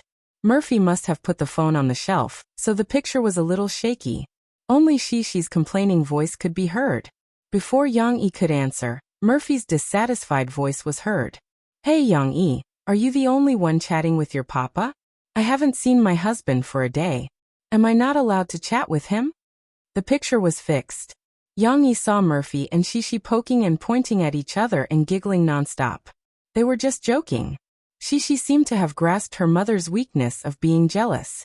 After saying that, she even made a face at her mother. How could Murphy not tickle her? After they were done, Yang Yi shook his head and said with concern with a smile, Shishi, Mom said that she accidentally made you late today. After you arrived at school, did the teacher say anything? At noon, Murphy couldn't help but call Yang Yi and tell him about it. Papa, let me tell you, Xian Air and I almost couldn't go to school. Shishi felt that this experience was very fresh and described it to her father excitedly. What's going on? Because Sister Ding Xiang drove, we arrived at school late. The security guard didn't let us in and asked us to write our names, so that our homeroom teacher could come and pick us up. But the math teacher saw us later and took us in. Shishi said, Papa, isn't it very dangerous? On the screen, Shishi was still looking at her father eagerly, as if she was waiting for his response. Yang Yi had thought that it was some big problem. After hearing this, he didn't know whether to laugh or cry.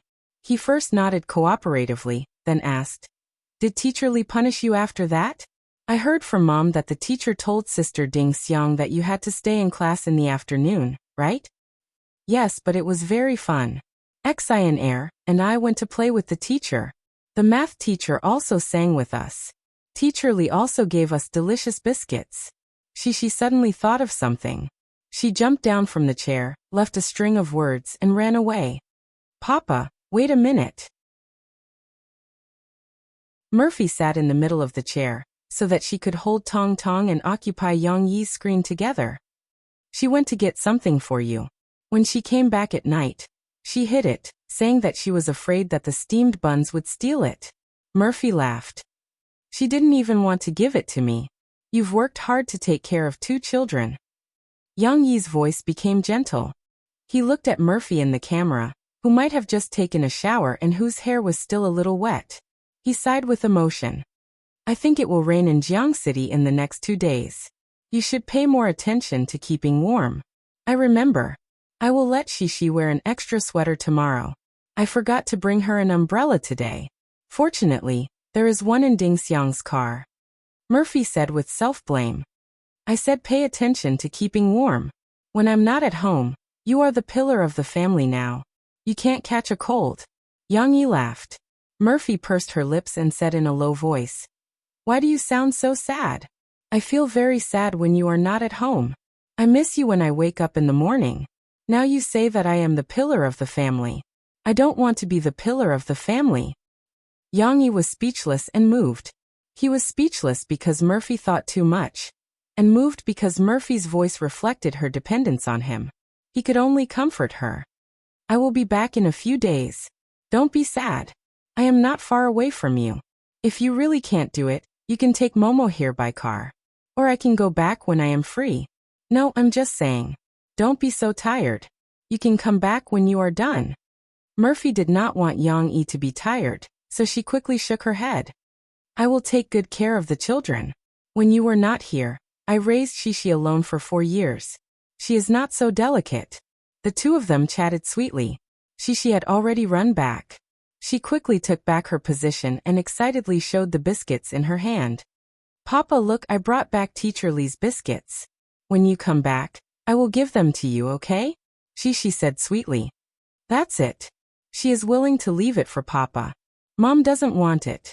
Murphy was jealous. Hee, I will give it to Mom too. There are 2 biscuits. But I have to wait for Papa to come back. She twisted and turned in the camera and said embarrassedly. Papa doesn't need it. You and Mom can eat it. Teacher gave it to you. Why don't you eat it? Yang Yi was moved. Yes, teacher gave us a lot. Xian Air and I both ate it. Then I said to Teacher Lee that this biscuit is so delicious. Can I take one and give one to Papa? She held the biscuit. She tilted her head and recalled the conversation at that time. Then Teacher Lee agreed.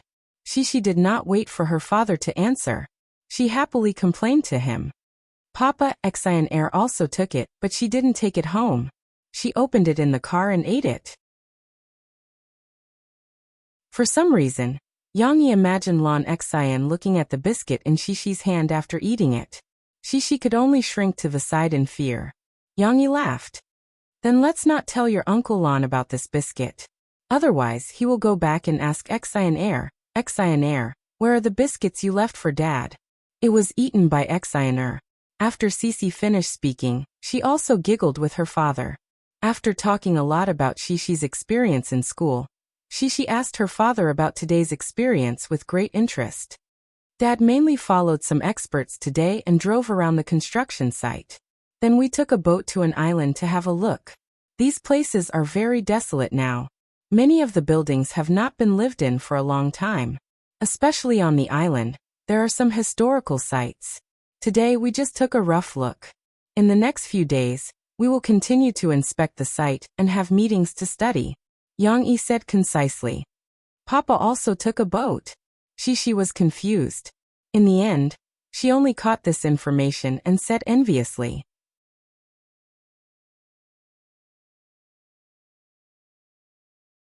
Chapter 895. Yang Yi's video call lasted for a long time. After Shishi finished talking, Murphy also spoke. Shishi was just talking to her father happily, but Murphy simply missed Yang Yi. Even in the end, she was just listening to Yang Yi repeat what happened today. Her face was filled with a happy smile, as if Yang Yi was right beside her, and she couldn't bear to let him go. However, there was a small episode in the middle. Yang Yi was talking to Murphy when he suddenly saw her turn her head and look to the side. Yang Yi only heard Murphy's exclamation. Shishi, didn't I tell you to go back to your room to sleep? Why are you here again? Murphy's exclamation and shyness were a bit like when she was still a middle school student who was secretly dating Yang Yi but was caught by her parents. Soon, Shishi's clear voice came from the phone. Yes, I have already started to sleep. But I haven't told Papa that I miss him very much. Murphy threw Yang Yi aside and argued with Shishi. But you have already said goodbye to your Papa. Why did you come here to tell him that you miss him very much? Well, these words sounded full of jealousy. Shishi was not afraid of her mother. Her voice was very serious as she said, Because if I tell Papa he will come back early. I really miss him. Soon Murphy couldn't stop the little girl in pajamas from squeezing over. Shishi pouted her small mouth, leaned in front of the camera, and said to Yang Yi pitifully, Papa, if you don't sleep with me, I will be very scared. The video call lasted from 8 o'clock to 10 o'clock. In the end, Murphy had to change Tong Tong's diaper, so she reluctantly turned off the video call function of WeChat. His phone was burning hot. Yang Yi lightly shook his head. The battery was a little low, but Yang Yi still had to make a phone call. If he was any later, Yang Qing would have to sleep. After all, there were few entertainment activities in the countryside, and people generally went to bed early and woke up early. What's more, Yang Qing's wife had given birth to a chubby son for him. It had only been a few months since then, and it was the time for him to toss and turn. But Yang Yi still had things to tell Yang Qing. After the call was connected, Yang Yi simply exchanged a few words with Yang Qing. He didn't have much to say to Yang Qing, so he quickly cut to the chase and said, Qing, tomorrow or the day after tomorrow, arrange a time to accompany Dad to the city. Take the train to Jinling City in Jiangnan, not Jiangcheng. What is it?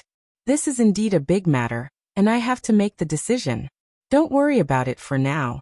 Come with me, and I'll tell you the details when we get there.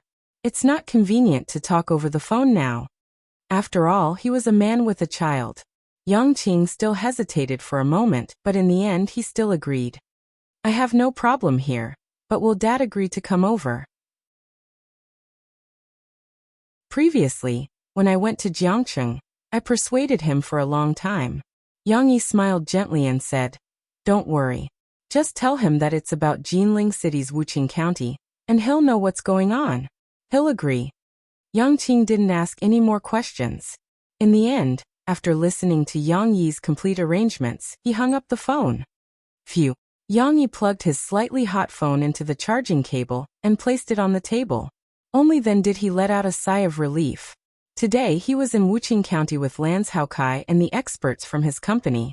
Yang Yi didn't just look at the abandoned buildings, study the landscape, and the distance to the training island. He also observed carefully.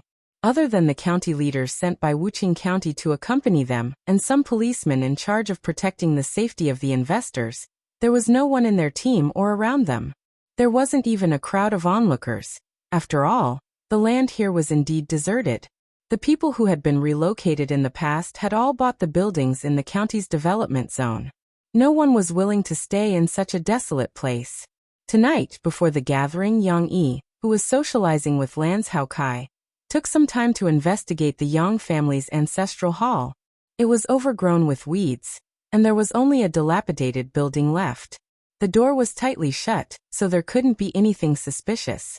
Yang Yi guessed that the few spies that Yang Chonggui had seen back then had already been withdrawn. After all, it had been decades. Even in Japan, these files had been sealed.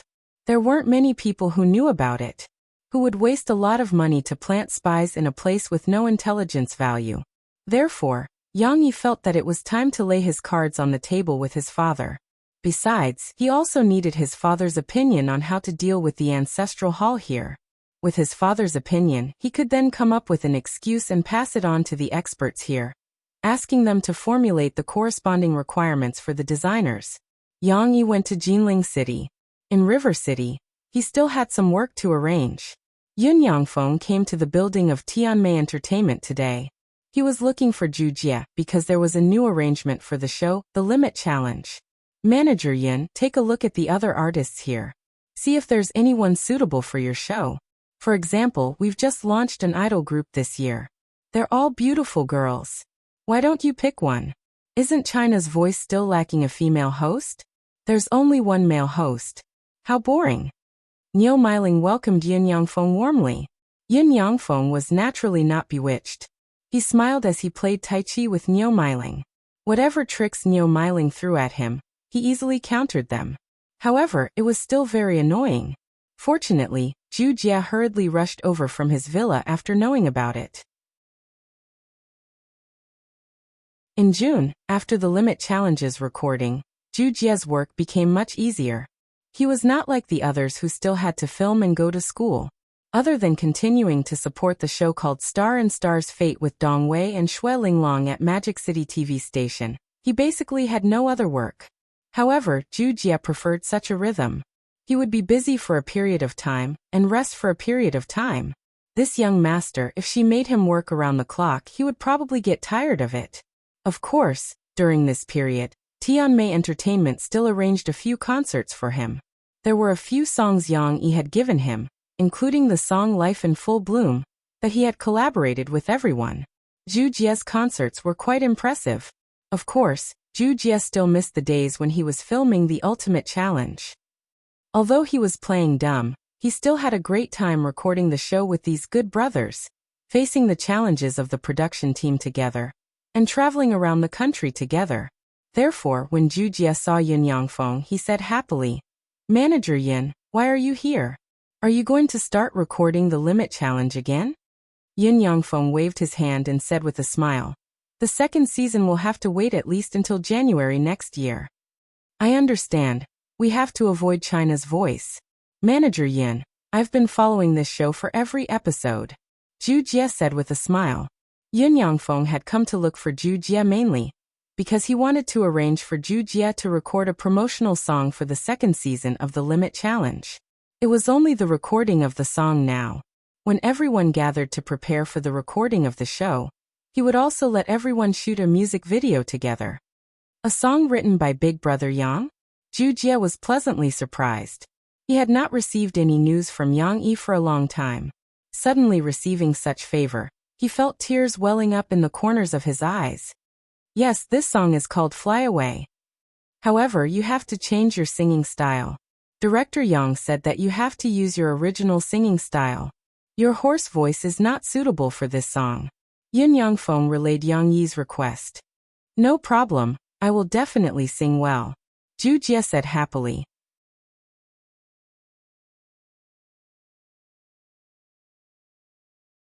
Chapter 896. Originally, Xixi and the others wanted to play with Yu Xiaowei during the break. However, it had to be organized by Xixi before the children ran to the third-grade classroom to look for Sister Xiaowei. Xixi still had many friends. It was impossible for her to look for Yu Xiaowei every day. Moreover, with Yu Xiaowei's introverted personality, she was far from being able to take the initiative. Therefore, they often only met a few times a week. However, last week, Xixi discovered a very coincidental thing. Their first-grade class 3 and Sister Xiaowei's third-grade class 6 had their PE class on Tuesday at the same time. Now they had another opportunity to gather together and play. Today happened to be Tuesday. During the PE class, teacher Lu Dashan taught the children half of the class how to run, and left the other half to allow the children to play freely. It was the same for Yu Xiaowei's class. The PE teacher clapped his hands and dismissed the students so that they could play on their own. Normally, Yu Xiaowei would sit alone on the stone bench under the shade of a tree in a daze. However, today, she was quickly called over by Xixi, who was playing on the same field as her. Xixi enthusiastically pulled Yu Xiaowei to participate in the girls' jumping rope game. At first, the two girls who didn't know Yu Xiaowei protested. They felt that Yu Xiaowei was a senior and was taller than them. It was unfair for her to participate. However, Xixi stood her ground. With the support of Lan Xian and Lu Xiaoyu, the minority obeyed the majority. Thus, Yu Xiaowei still participated. However, when Yu Xiaowei showed her clumsy jumping rope skills, after all, she rarely exercised, the two girls who were playing with her no longer had any objections. She was such a weak elder sister. She was no threat at all. She would lose in an instant. She could even be a wooden stake to pull the rope. How could they have any objections? Jumping rope was not like jumping rope.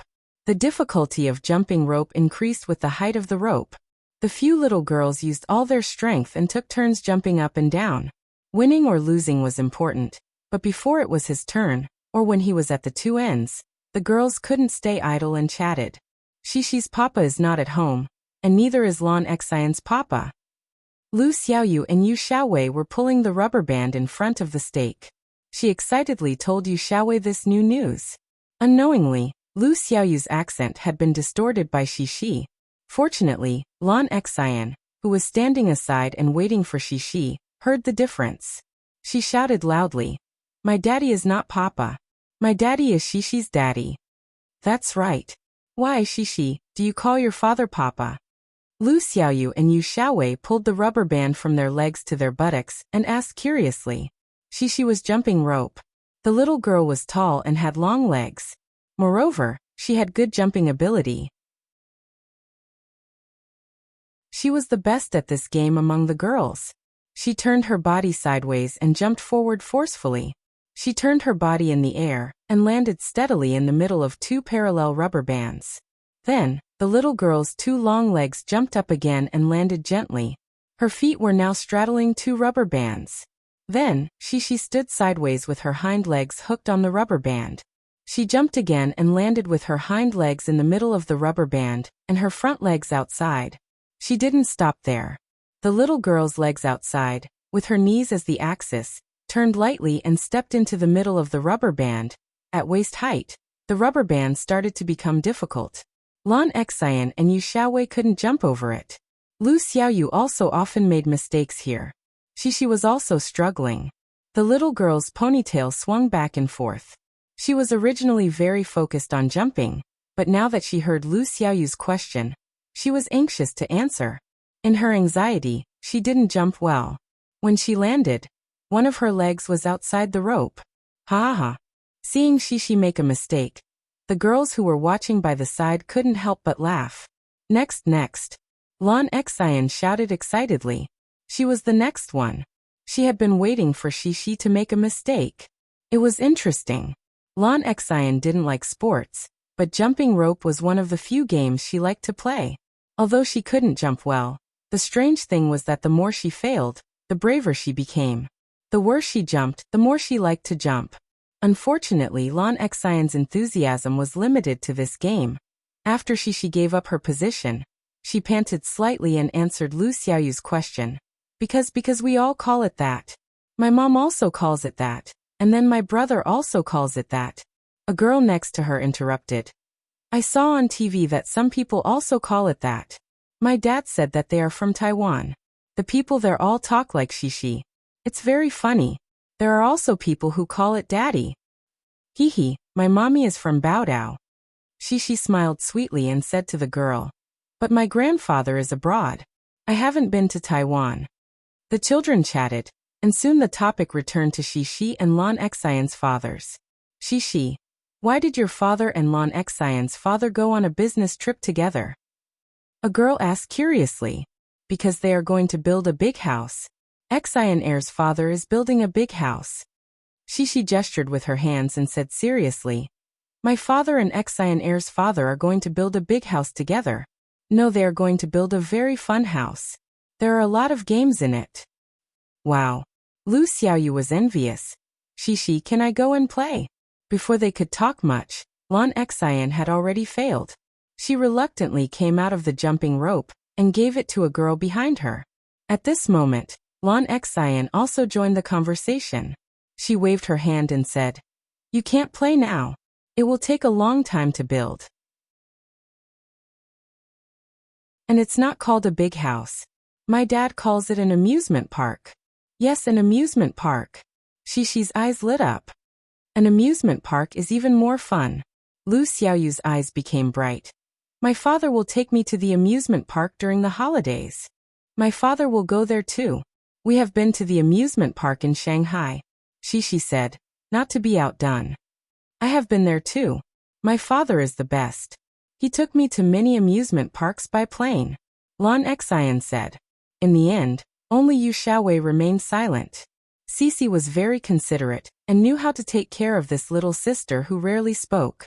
She turned her little head and said with concern, Sister Xiaowei, did your papa also take you to the amusement park to play? Which amusement park do you like? Yu Xiaowei was stunned for a moment, and her eyes were a little lonely. After a while she whispered, I don't have a father. He doesn't want me and my mother anymore. As if she had something to tell her good friend, Yu Xiaowei spoke a lot of words in this sentence. But Shishi and other friends were dumbfounded. What?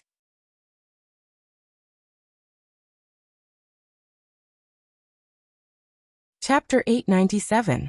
The weather was not very good these days. Even if it did not rain, it was a little gloomy. The weather on Tuesday was like this.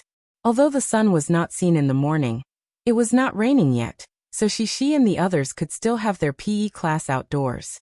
However, as if it had sensed Yu Xiaowei's sad mood, raindrops slowly fell from the sky. At first it was very small and slow. Puff! A small raindrop fell from the sky and got into Lan Xian's hair. Lan Xian raised her head in confusion and looked around blankly. No one was playing a prank. At this time, the PE teacher Lu Dashan waved his arms and said to the children in a hoarse voice, Come on, let's go back to the gymnasium. It's going to rain outside. The children all over the mountains and plains were like the minions of bandits. They shouted, screamed, and shouted strangely. In a burst of laughter, they ran into the gymnasium from all directions. Before long, the raindrops became a curtain of rain, continuously floating outside the gymnasium. Lu Dashan still had to count the number of children in case any children were left outside. However, he soon found that not only did the number of students in his class not decrease, but there was one more. Hey, which class are you in? Lu Dashan looked at Yu Xiaowei in surprise and asked. As a teacher, he was very competent and could recognize the only one who was not in his class. Afraid that her teacher would be worried, Lu Dashan took Yu Xiaowei back to her class and reported to her teacher. Only then was Yu Xiaowei allowed to continue playing with Xixi and the others. I'm sorry, Sister Xiaowei. We shouldn't have told you about Papa, Xixi said to Yu Xiaowei guiltily. Just now, she realized what Yu Xiaowei had said before. It was reasonable to say that Xixi should not be so mature and know how to apologize. However, when Xixi was in kindergarten, she had a classmate named Ding Ling. She was also from a single-parent family and lost her mother when she was very young. When Xixi's classmates went to visit Yang Yi's company, Yang Yi asked Xixi to apologize to Ding Ling because Xixi mentioned that Ding Ling didn't have a mother. Later, Yang Yi explained to Xixi why he did this. Why apologize? Lu Xiaoyu was somewhat puzzled. Xixi repeated her father's words. It's because Sister Xiaowei is upset.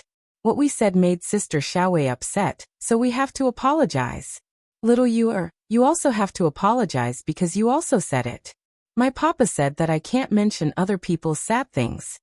Lu Xiaoyu followed suit and apologized to Yu Xiaowei as well.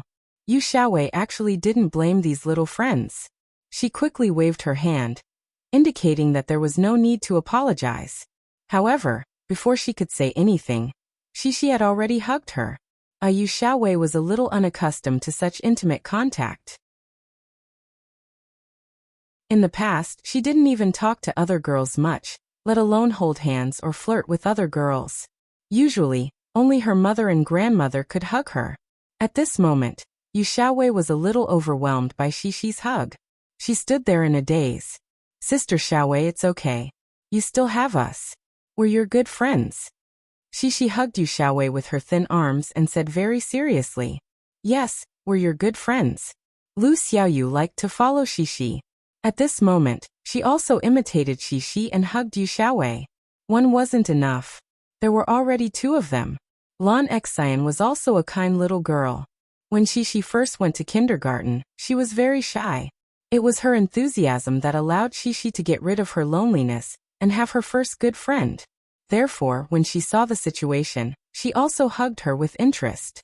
However, Lan Xian's tonnage was a little big, and she even had a run-up. Like a cannonball, she pounced forward, causing Xixi, who was at the outermost circle, to cry out, I'm going to fall, I'm going to fall. The hug alliance was broken up by Lan Xian's attack. However, the few girls still found it interesting and giggled continuously. Even Yu Xiaowei, who was in low spirits just now, couldn't help but be infected by Xixi and the rest's laughter, and a smile appeared on her face. Without her father's problem, no one could help Yu Xiaowei solve it. However, with friends accompanying her through the sad times, wasn't that very satisfying? Yu Xiaowei, who had lived a poor life since she was young, still knew how to be content with what she had. When night fell, Yu Xiaowei was also brought home by her grandmother. Yuing still had to finish this month's work, so she dragged her tired body and came back at 9 p.m. Mom. Yu Xiaowei gave her mother a hug, just like how Xixi hugged her back then. Actually, there were some things that she didn't say, but her mother could understand. She was concerned about her mother. The mother and daughter sat on the sofa warmly, looking at each other and smiling softly. Yu Xiaowei was also smiling. Her smile was a little faint and a little embarrassed, but it seemed that she was in a good mood. Mom isn't tired. Now is the time for the handover of work. I'll be busy for the last month. In the future, Mom will have time to accompany you. Yuing gently rubbed Yu Xiaowei's head and smiled. Yu Xiaowei had heard this many times, but she still liked it. Thinking that her mother could pick her up every day in the future, and that she could play with her on the weekends like the other children's mothers, Yu Xiaowei felt very happy. Her grandmother watched from the side and smiled at Yuing. She's very happy today. When I picked her up at school, she was secretly smiling. I don't know what she's happy about. Yuing smiled slightly and put her hand on Yu Xiaowei's shoulder. She smiled and said, what else can it be? It's Tuesday today. It should be her good friends from the first grade who came to play with her again, right? Yu Xiaowei was taciturn to others, but she would tell her mother everything. Therefore, Yuing knew that Yu Xiaowei had a few good friends from the lower grades. Regarding this matter, Yuing agreed with both hands and feet. Not to mention having good friends from the lower grades. Yuing felt that as long as Yu Xiaowei was willing to make good friends and gradually walk out of her introverted and autistic little world, This was a good thing. Yu Xiaowei was still a little reserved. She gently shook her mother's arm, and then burrowed her head into her mother's embrace. Only then did she smile silently and nod gently. Mommy thinks that your friends are pretty good. They treat you very well too. Didn't you bring back a bag of handmade nougat made by Cece's father last time? Didn't you say that your friend called Cece brought you a bag of handmade nougat? Ewing smiled and said, Mom finally figured out what to give you as a return gift to them these few days. It was worth mentioning that although Shishi's name was very consistent with Yu Xiaowei's favorite book, Shishi's Bedtime Stories, whether it was Yu Ying or Yu Xiaowei, they just thought that it was a coincidence. They didn't even delve into how Shishi's name was written. Who would have thought that those legendary characters were living right beside him? However, Shishi's name also gave Yu Ying an inspiration. She smiled and took a few copies of the first episode of The Little Bubba's Adventure picture book from the bookshelf next to her. Currently, only the first episode was listed. This was the sample book given to her by the publisher. You can give these books written by Mom as gifts, Ewing said softly. If they like to read them, you can tell them that when my mom's new book is out, I will give them new ones. When she said this, Ewing still had a little vanity in her heart. Who didn't want to see their works praised? What's more, Ewing also wanted Yu Xiaowei to be proud of having such a writer mother. Yu Xiaowei happily took the book and nodded her head vigorously.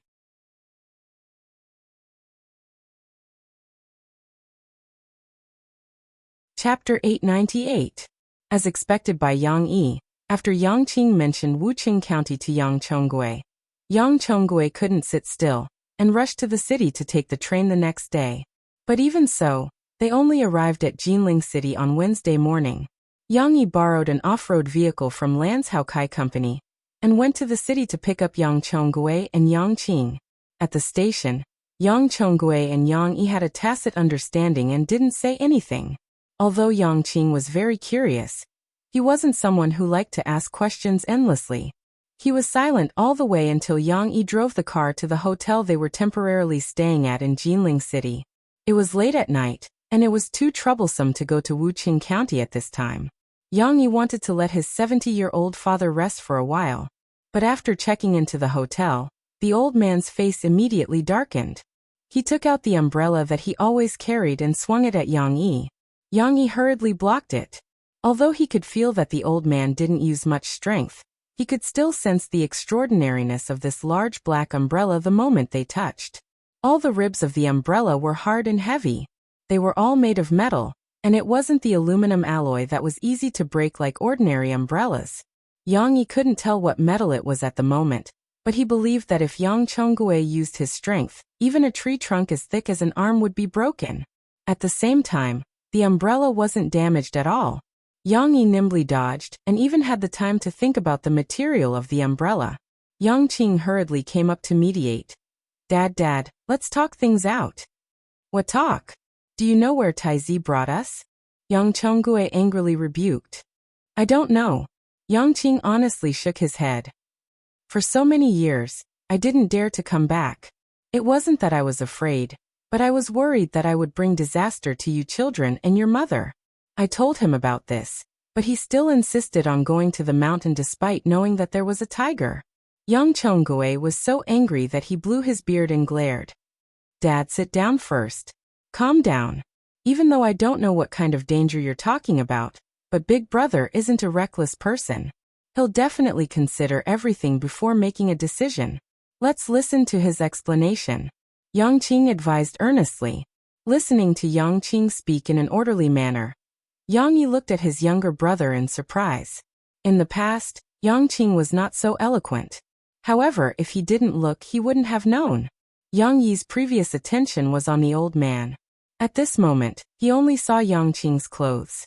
Although it wasn't like the city people who wore suits and leather shoes, it was also neat and tidy. Gray sweater on the outside, the shirt collar, the shirt collar, the shirt, the buttons neatly buttoned up pants, and khaki-colored casual pants with a black leather belt. He was no longer the boorish man who used to work with a hoe and didn't care about his image. How should he put it? The current Yang Qing looked like a diligent, steady, and dignified village official. It seemed that in the past 2 years, Yang Yi had him take charge of the village's road construction project, mainly auditing the money, as well as organizing the village to set up a specialized modern agricultural machinery rental company. Yang Qing, who had been trained, had improved a lot. Of course, Yang Qing's improvement in taste couldn't be separated from the care of his wife, Zheng Shuyi. This was not a big deal. Yang Yi waited for Yang Qing to appease Yang Chongguo before he smiled and explained to Yang Chongguo, "Dad, you don't have to worry. It's not like you don't know my skill level. Compared to you, it can only be higher and not lower." *T. When I was young, I ran amok in the 4 seas and was invincible in southern China. When Yang Chongguo heard this, he immediately blew his top and bragged. He knew that his son was indeed very strong. But a son was a son. How could he say that he was stronger than his father? Even if he was a dragon, he would still have to obediently lie down and call him father. Good. You are even stronger. Yang Yi didn't know whether to laugh or cry. He said, "What I mean is that my skill isn't bad either. Plus, I used to be in that kind of army. What kind of situation have I not seen before? Since I dared to let you come here, I must have checked and confirmed that there were no ambushes. After confirming that everything was safe, I made this decision. A gentleman does not stand under a dangerous wall." Yang Chongguo spat out in ancient Chinese. He still wanted to reprimand Yang Yi for his recklessness. "No matter what, you can't let your guard down. You are now the same as me. You have a family and a family. You are not a lone hero who can ignore everything." Yang Yi, who was listening at the side, was confused. Luckily, Yang Yi waited for Yang Chongguo to calm down before telling Yang Qing about the real heritage of the Yang family. Of course, this heritage was a historical heritage. The ancestors sold their family property and mobilized troops to save the country. The Yang family didn't have much property left for the descendants, so don't think about having any big treasures. We are the descendants of the Yang family army. After listening, Yang Qing felt that it was a little unbelievable. He stared at Yang Yi with wide eyes, then looked at Yang Chongguo for help, hoping to get some confirmation from him. Yang Chongguo nodded lightly. "I have my reasons for not letting you know about this for so many years. Since your big brother said it, and we are here, you should listen to him. Why don't I let you come back to Wuqing County?" Just like Yang Yi in the past, Yang Qing almost knelt down to listen to Yang Yi's story of how Yang Chongguo wreaked havoc in Japan. However, Yang Qing wasn't as calm as Yang Yi. His blood boiled as he listened. Not only did he look at Yang Chongguo with admiration, he also said with some grief and indignation, "Dad, do you still have any enemies? I am also willing to help you end them." As expected of the Yang family's seed, as expected of Yang Chongguo's son, Yang Qing also had a hot-blooded and chivalrous spirit. Unfortunately, there was no room for him to show off. Yang Chongguo slapped Yang Qing back onto the sofa and snorted proudly. "Do I need a junior like you to do it? I never leave my enemies alive." Of course, after reminiscing about the past, Yang Qing and Yang Chongguo asked the most important question. Why did Yang Yi call them here? Yang Yi smiled slightly and took out a map of Jinling City from the bag beside him. This was a very ordinary tourist map, but after it was spread out, one could clearly see the various counties and districts of Jinling City, the tourist attractions, the mountains and rivers, and even every road was clearly depicted. "This is Wuqing County." Yang Yi pointed to a large area in the east. Then his finger gently drew a circle on the land around Soldier Training Island. "Now this piece of land is ours." "Ours? What do you mean?" Yang Qing was confused. Why did he feel that the area his big brother's finger drew seemed to be bigger than their village? After coming into contact with more engineering drawings, Yang Qing could also understand the scale on the map. "It's ours. It means that I bought this large piece of land." Yang Yi looked at Yang Chongguo, who was deep in thought, and said, "Dad, this includes our Yang family ancestral hall."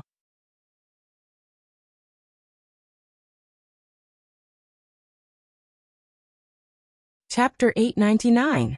Yang Yi didn't tell Lance Hao Kai about his relationship with the historical Yang family army. However, Lance Hao Kai wasn't a fool. When he was discussing with Yang Yi about this piece of land, he had already suspected this. Now that he knew that Yang Chongguo was coming, This guess was basically answered. However, Lan Hao Kai wasn't a fool. He was also a smart person. He knew what to ask and what not to ask. Since Yang Yi didn't intend to tell him about this, Lan Hao Kai simply pretended not to know. Of course, when he asked Lan Hao Kai for the car yesterday, Yang Yi also knew that Lan Hao Kai would be able to guess some of it. However, both of them still tacitly avoided this topic. Of course, since Yang Chonggui was here, Lan Hao Kai still had to receive and pay a visit to the old man. After dawn, Yang Yi drove Yang Chonggui and the others to Wu County town. Lan Hao Kai had already arranged lunch. Don't worry, there won't be anyone else accompanying me. It's just me. Uncle Yang came from his hometown, so I have to treat him to a meal. Lan Hao Kai said to Yang Yi with a smile. Keeping a low profile, Yang Yi was very satisfied with Lan Hao Kai's arrangement. Also, in the afternoon, I'll send the survey team to the city to retrieve the blueprints. If you have anything else to do here, feel free to arrange it. Lan Hao Kai also helped Yang Yi send away the company's experts to create space for Yang Yi and the others' private matters. Yang Yi smiled at Lan Hao Kai and didn't say much. He patted his shoulder and simply thanked him. Thanks. In the afternoon, Yang Yi, Yang Chonggui, and Yang Qing appeared outside the tightly shut Yang family ancestral hall. These few days, the weather in Jiangnan was not very good. It was gloomy. Although it was not raining in Wuqing County, looking at the sky, it felt like it would rain at any time. The Yang family's ancestral hall was already in ruins. It was said that the candlesticks, incense burners, and other ironware that could be sold for money had all been stolen. The door lock had also been changed several times. Of course, after there was nothing left to steal, even thieves were too lazy to come here. The door lock was rusty and the path by the door was overgrown with grass. Behind the Yang family's ancestral hall was an unfinished building. It was only 5 stories tall before it was abandoned by the developer.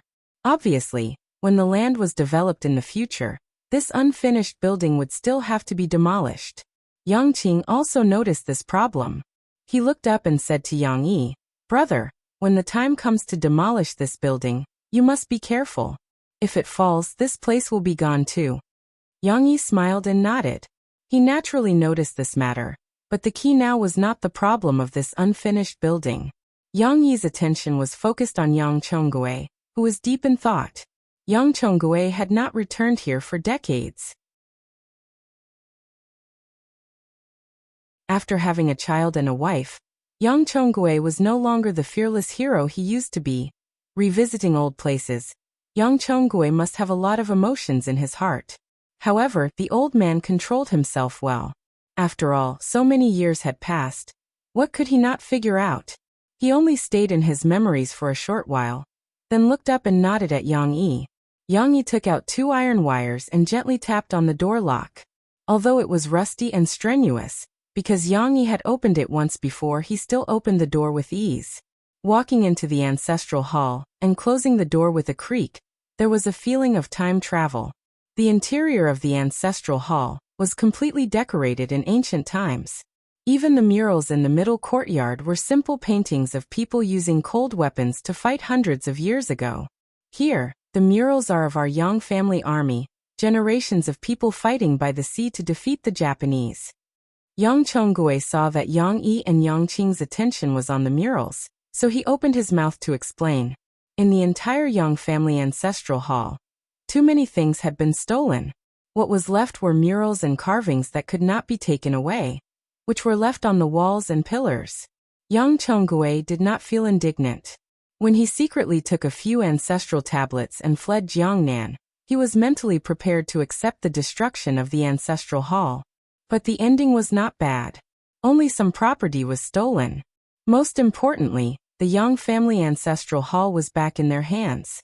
Of course, the problem now was how Yang Chonggui wanted to deal with the old site of the Yang family ancestral hall.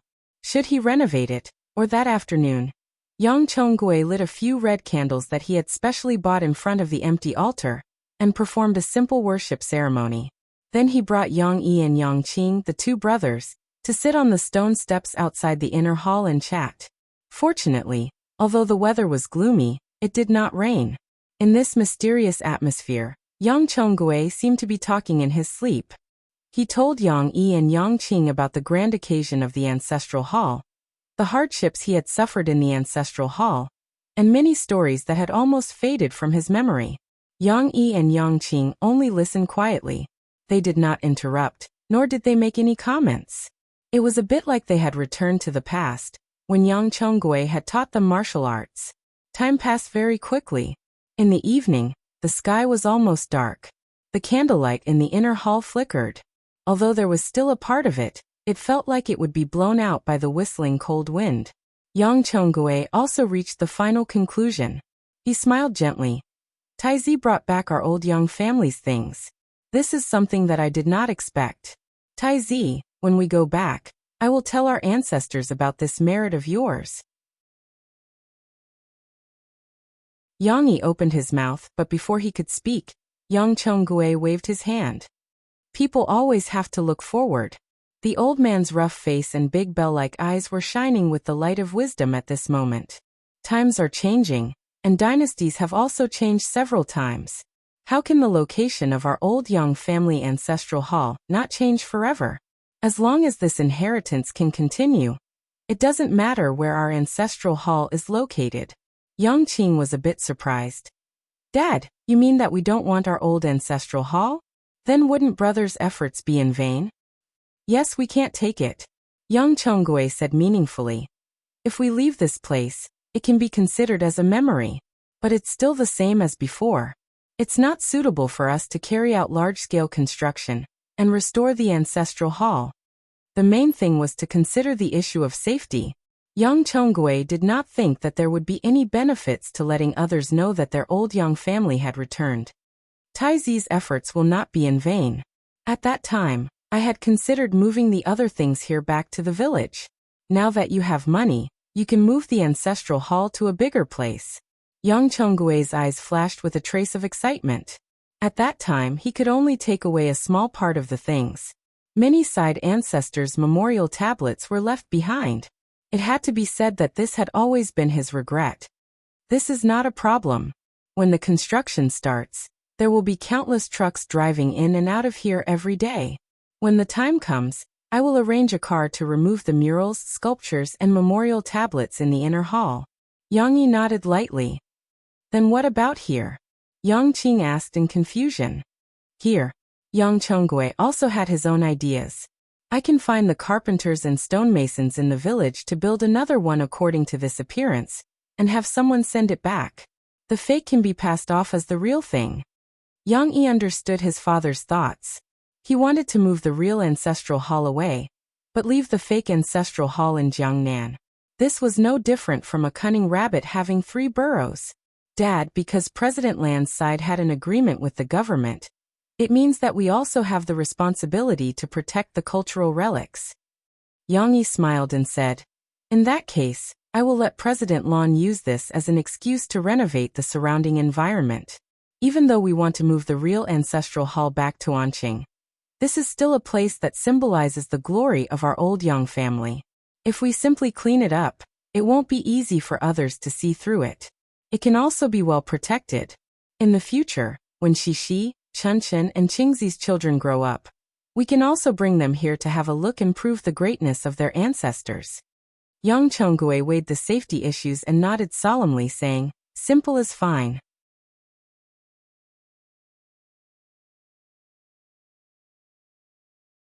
Chapter 900. Yang Yi was not at home, so time passed quickly. In the blink of an eye, it was Friday. Early in the morning, Murphy's hurried voice could be heard in the villa. Hurry up. After breakfast, go and drink a glass of water. Have you brought an umbrella?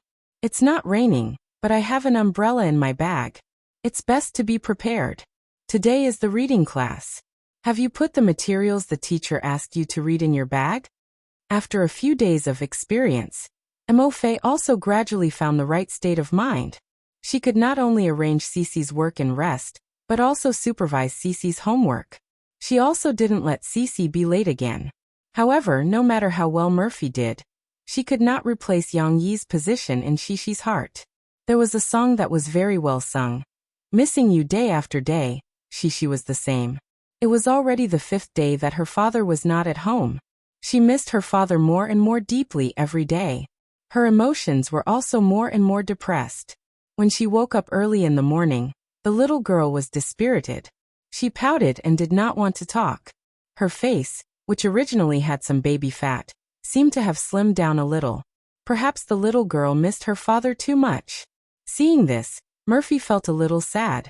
She squatted down, opened her arms and said softly, "Come here and hug Mom. Don't be sad. Papa will be back soon. Last night, when you had a video call with him, didn't he promise you that he would be back in 2 days?" Cece still understood the logic, but she just missed her father. Therefore, although she hugged her mother, she still looked unhappy when she got into Sister Ding Xiang's car. Ding Xiang comforted her as she drove, but it did not have any effect. No one could persuade her about this matter. Although she was in a bad mood, the weather was good today. The sky of Rivertown had been gloomy for a few days. Today it finally cleared up. The sun hung lazily in the sky. It was not as dazzling as it was in the summer, but the bright and clean appearance of the world gave people a more positive impression than the cloudy weather. Perhaps it was because of the sun, or perhaps it was because she saw many smiling classmates at school, but Shishi's mood improved a little. Of course, if Lu Xiaoyu didn't touch the pot that didn't boil, everything would develop in a good direction. Lu Xiaoyu came a little later. She came in just as the bell rang for the morning reading class. However, the lively Lu Xiaoyu didn't want to sit obediently in her seat and wait for the teacher's instructions.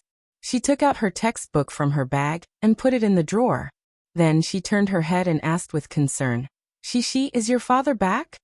When this question came out, Shishi's smiling face became gloomy again. The little girl pursed her lips and said with a little grievance, "Not yet." The last syllable was a little long, reflecting Shishi's helpless mood. "Okay, I forgot. Your father said that he won't be back until next week." Lu Xiaoyu patted her head. Although Lu Xiaoyu's question was a little inappropriate, she opened Shishi's mouth. Shishi really wanted to find someone to talk about how much she missed her father. "Little you said that I miss Papa very much. What should I do?" Shishi asked. "Then you can wait for him to come back and see him." Lu Xiaoyu thought about it and gave an answer that she thought was right.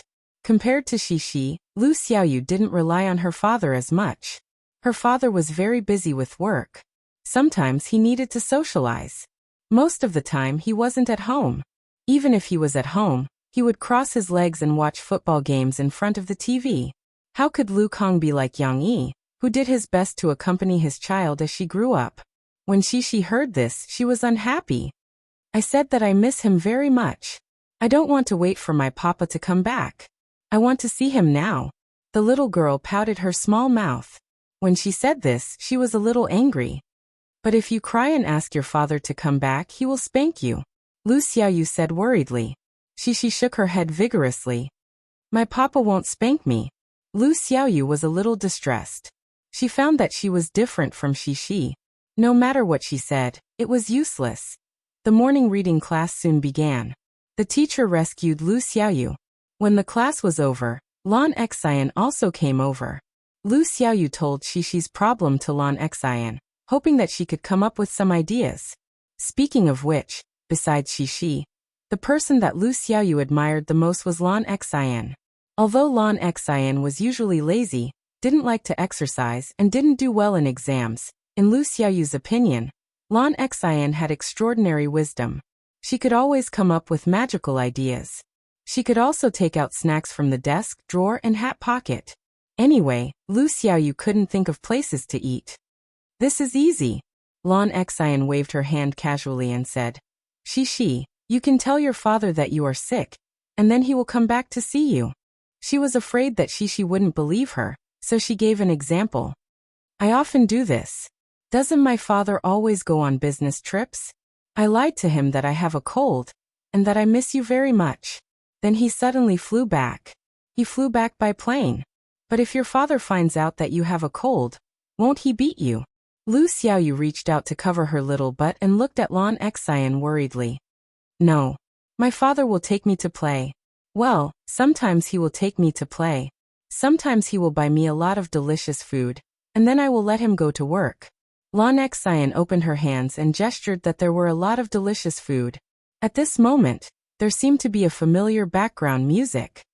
We are different. Everyone has a different situation. Shishi widened her eyes and looked at Lan Xian in surprise. She didn't know that there was such a thing. The little girl was a little moved. However, Lu Xiaoyu's next words made Shishi hesitate. But my father will say that I can't pester him. His work is very important. I can't disturb my father's work. Lu Xiaoyu was a righteous little girl.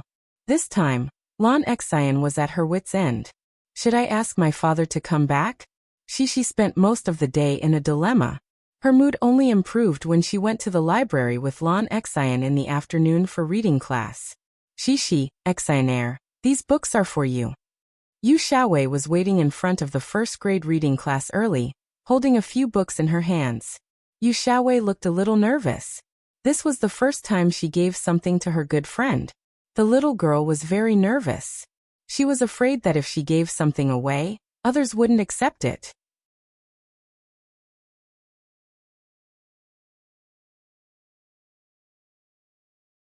Chapter 901. Yu Xiaowei was very nervous. She was so nervous that she couldn't even speak properly. She just said, "These books are for you." She didn't say why and just stuffed the books over. After stuffing the books over, Yu Xiaowei looked at Shishi and Lan Xian eagerly, waiting for their reactions. Fortunately, Shishi and Lan Xian didn't care. They were happy to receive gifts. "Sister Xiaowei, I love reading books." Shishi excitedly took the books. "Wow! It's a book with beautiful patterns." Lan Xian exclaimed when she saw the colorful patterns on the cover. Yu Xiaowei saw that both of her friends liked the books, and her mood brightened up. She smiled and explained, "This is a book written by my mother. There are 3 books. Well, one is for little Fishy. I'll give it to little Fishy. I'm her desk mate." Shishi was happy. Her melancholy from missing her father seemed to have disappeared. At least at this time, she was still the energetic little girl. Lan Xian was more supportive. She asked curiously, "Your mother can write books too?" Yu Xiaowei didn't notice the word too. She just looked a little proud. It was rare for her to have such a strong desire to speak. "Yes, my mother can tell stories." If Yuing saw her daughter being proud of her, she would feel very happy. Shishi's father can tell stories too. The stories he tells are very good. You can ask Shishi to tell you. She learned how to tell stories from her father. Lan Xian helped Shishi. Shishi looked at Lan Xian happily as she flipped through the picture book in her hands. She was a little embarrassed to praise herself. Lan Xian introduced to Yu Xiaowei seriously. "Shishi's father can also write books. My mother told me that Shishi's father wrote a lot of books." Lan Xian and Yu Xiaowei were talking. Shishi looked at a few pages. The more she looked, the more familiar she was. Finally she said in surprise, "Hey, I've read this book before. My papa bought Xiaobubu's story for me. I read it with my papa." In the end, Shishi was a little depressed. She missed her father. Yu Xiaowei looked at Shishi with some confusion. She couldn't understand Shi's meaning. "You've read this book?"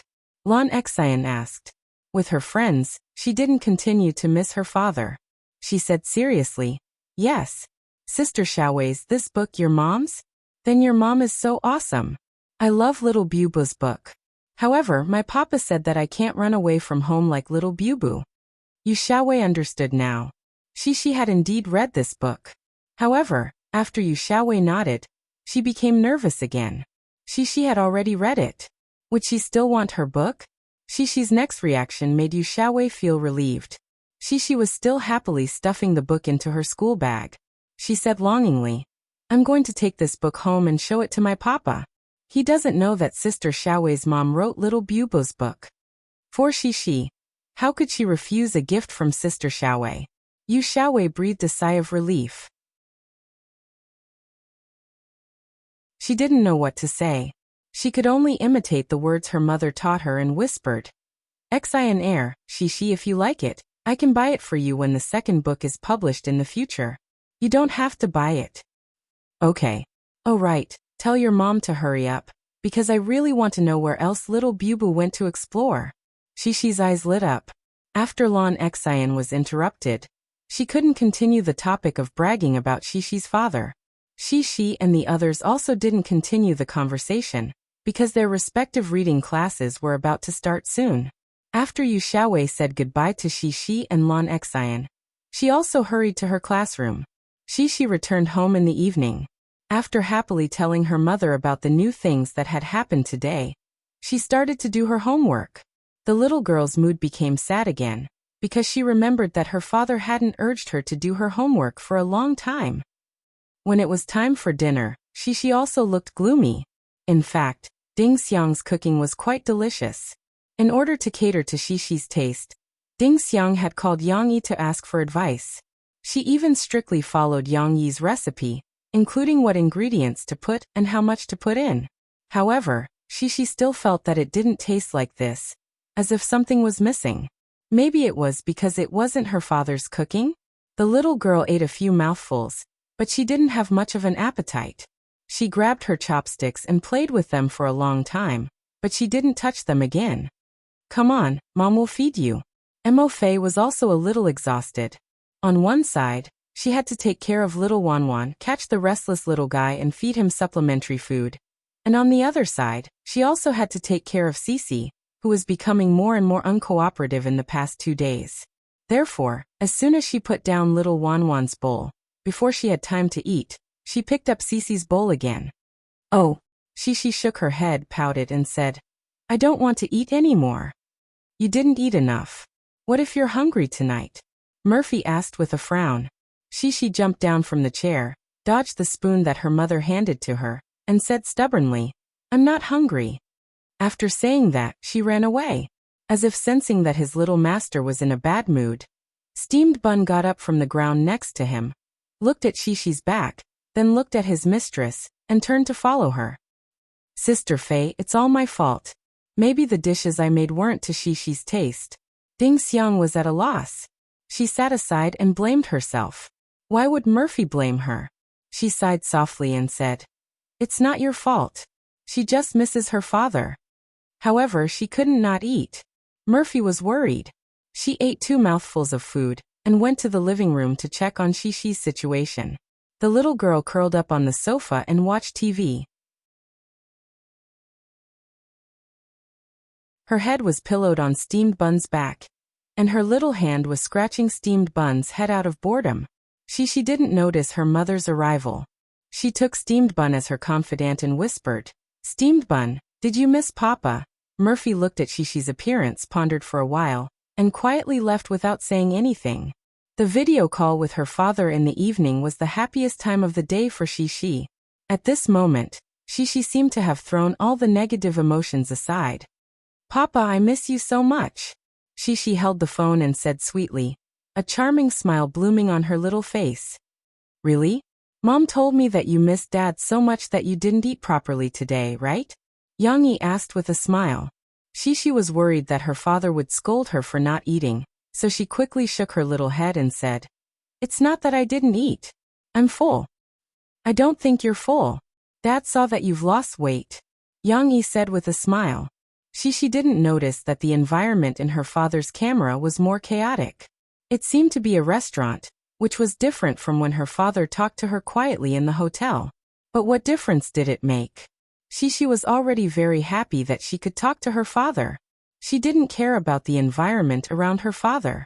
The little girl looked at her father's face happily and tried her best to talk for a long time. It was only when her eyelids began to droop that her mother snatched the phone away. She went back to bed in a daze and covered herself with the quilt to sleep. Xishi was very happy in her dream. She dreamed that her father came back and took her to the amusement park to play. She just didn't know if she would have to face the cruel reality after waking up.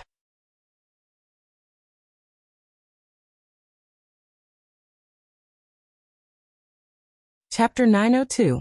The bright and beautiful sunlight shone through the floor-to-ceiling windows into the warm and fragrant bedroom. On the large pink bed, there was a little princess curled up in her bed. She clenched her small fists as if she was holding on to something. In her sleep, she even revealed a faint smile. This was like a beautiful painting that was specially drawn. The girl's face was also like an exquisite work of art. She had beautiful eyebrows and was as delicate as carved jade. She was fresh and cute. Even her long eyelashes seemed to have been drawn with a dark color brush, making people unable to put them down. The sun was about to hit her but her mother still hadn't come to wake her up. Of course, because it was the weekend, she could sleep a little later. However, the little girl didn't seem to be able to sleep in because she heard the door lock click. The energetic Bao Bao pulled on the handle and pushed open the large bedroom door with his hind legs. Steamed Bun was very excited. He jumped onto the bed and then used his 2 front feet to step on Shishi's arm and shake it. Woof woof. Steamed Bun's noise woke Shishi up. The fluffy-haired little girl sat up in a daze. She stared blankly for a while before she realized that she had just woken up. Hey, Steamed Bun, you're a bad guy. Shishi's voice was soft. She rebuked Steamed Bun, who had already jumped off the bed and was wagging his tail on the ground. The sleepy little girl pouted her small mouth and said unhappily, I already dreamed of Papa. You made my Papa disappear. Steamed Bun didn't understand. He only knew that he was wagging his tail on the ground. However, this guy was a little too excited today. He restlessly paced back and forth on the ground, as if he wanted Shishi to hurry up and come down. Steamed Bun, you have to pay for my Papa. The little girl was very resentful. She kept muttering as she climbed down from the bed. She staggered into the bathroom to use the toilet, wash her face and brush her teeth. After Cece finished washing up, she even used a comb to comb her messy hair that had just woken up. The little girl's hair was already very long and thick. It was like a waterfall that spilled behind her. Since she had just woken up, she didn't have her parents to help her take care of her hair. She had to comb her hair in front of the mirror, but she couldn't make her hair look good. After she regained her energy, she actually felt a little strange. She didn't know why the second floor was so quiet today.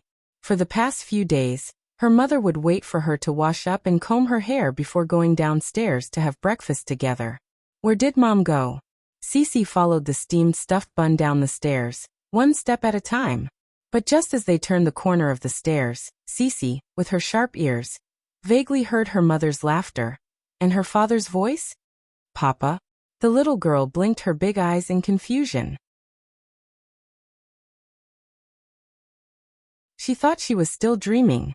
But when she walked down the stairs and looked in the direction of the sound, she saw a scene that she couldn't believe.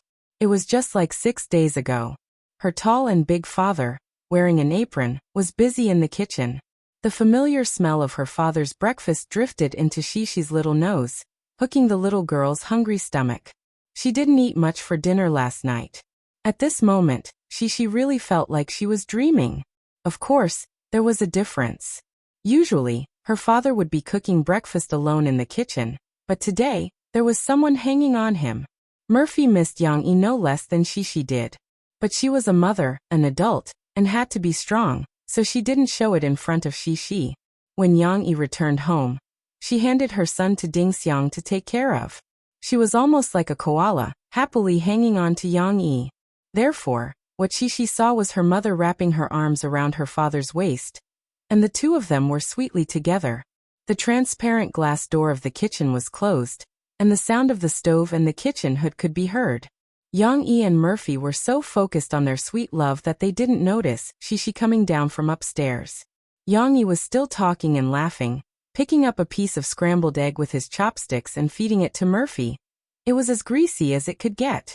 Shishi blinked her big eyes for a long time before she came back to her senses. It was as if a light flashed through the little girl's mind, and she understood. This wasn't a dream. Daddy was really back.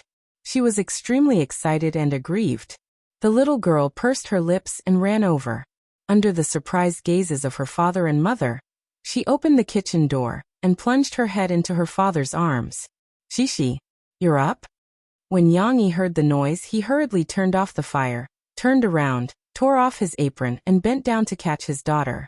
Everything was done in one smooth motion. Yang-yi picked up Shishi from the ground. The little girl hugged her father's neck and snuggled into his arms. Although she didn't cry, her little mouth pouted, as if she was unhappy and wanted to be comforted. Murphy, who was beside her, stretched out her finger and scratched the little girl's face. She said in amusement, "What's wrong? Haven't you always wanted Papa to come back? Why are you unhappy to see Papa now? She didn't want to. She felt that her mother was bullying her. She turned her little head, buried her face in her father's arms, and whimpered as if to protest to her father. After a long while, she was happy, but she didn't want to show it. She pouted her little mouth and said sweetly to her father, "Why are you back? You didn't tell me." "Haha, didn't Papa want to give you a surprise?" Yang Yi held Shishi's little butt with one hand and held her firmly in front of him.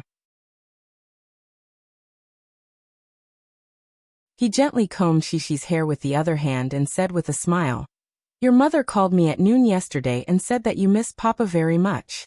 Then she called me last night and said that you didn't want to eat, so Papa rushed back overnight." "Really?" Shishi was like a little fangirl. She held her little hands in front of her body and stared at her father's face with her big eyes. "Yes, didn't Papa have a video call with you last night?" Yang Yi smiled. "At that time, Papa was already on the road. In order to continue the video call with you, Papa specially found a roadside restaurant. So that was the case. No wonder the background of Yang Yi's video call last night was so messy." However, Sisi wouldn't think too much about this. When the little girl heard that her father had rushed back for her, she felt sweet in her heart. She had long forgotten to think and complain. She smiled happily, and her eyes seemed to be blooming with brilliance. "Papa was thinking that after making breakfast, I would go upstairs to wake you up. I didn't expect you to get up on your own," Yang Yi said softly. Shishi pointed outside. Steamed Bun was not allowed to enter the kitchen, and was obediently staying in the dining room. She smiled and said, "It was Steamed Bun who woke me up. It was all Steamed Bun's fault. If it hadn't woken her up, it would have been her father who woke her up."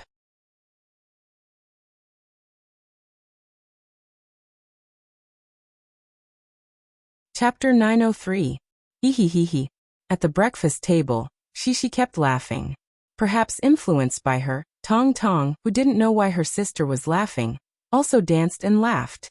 It was as if everyone was having fun eating breakfast. However, this was not the case. Shishi was laughing because her father was back today. The little girl was in a very good mood, and she was much less likely to laugh.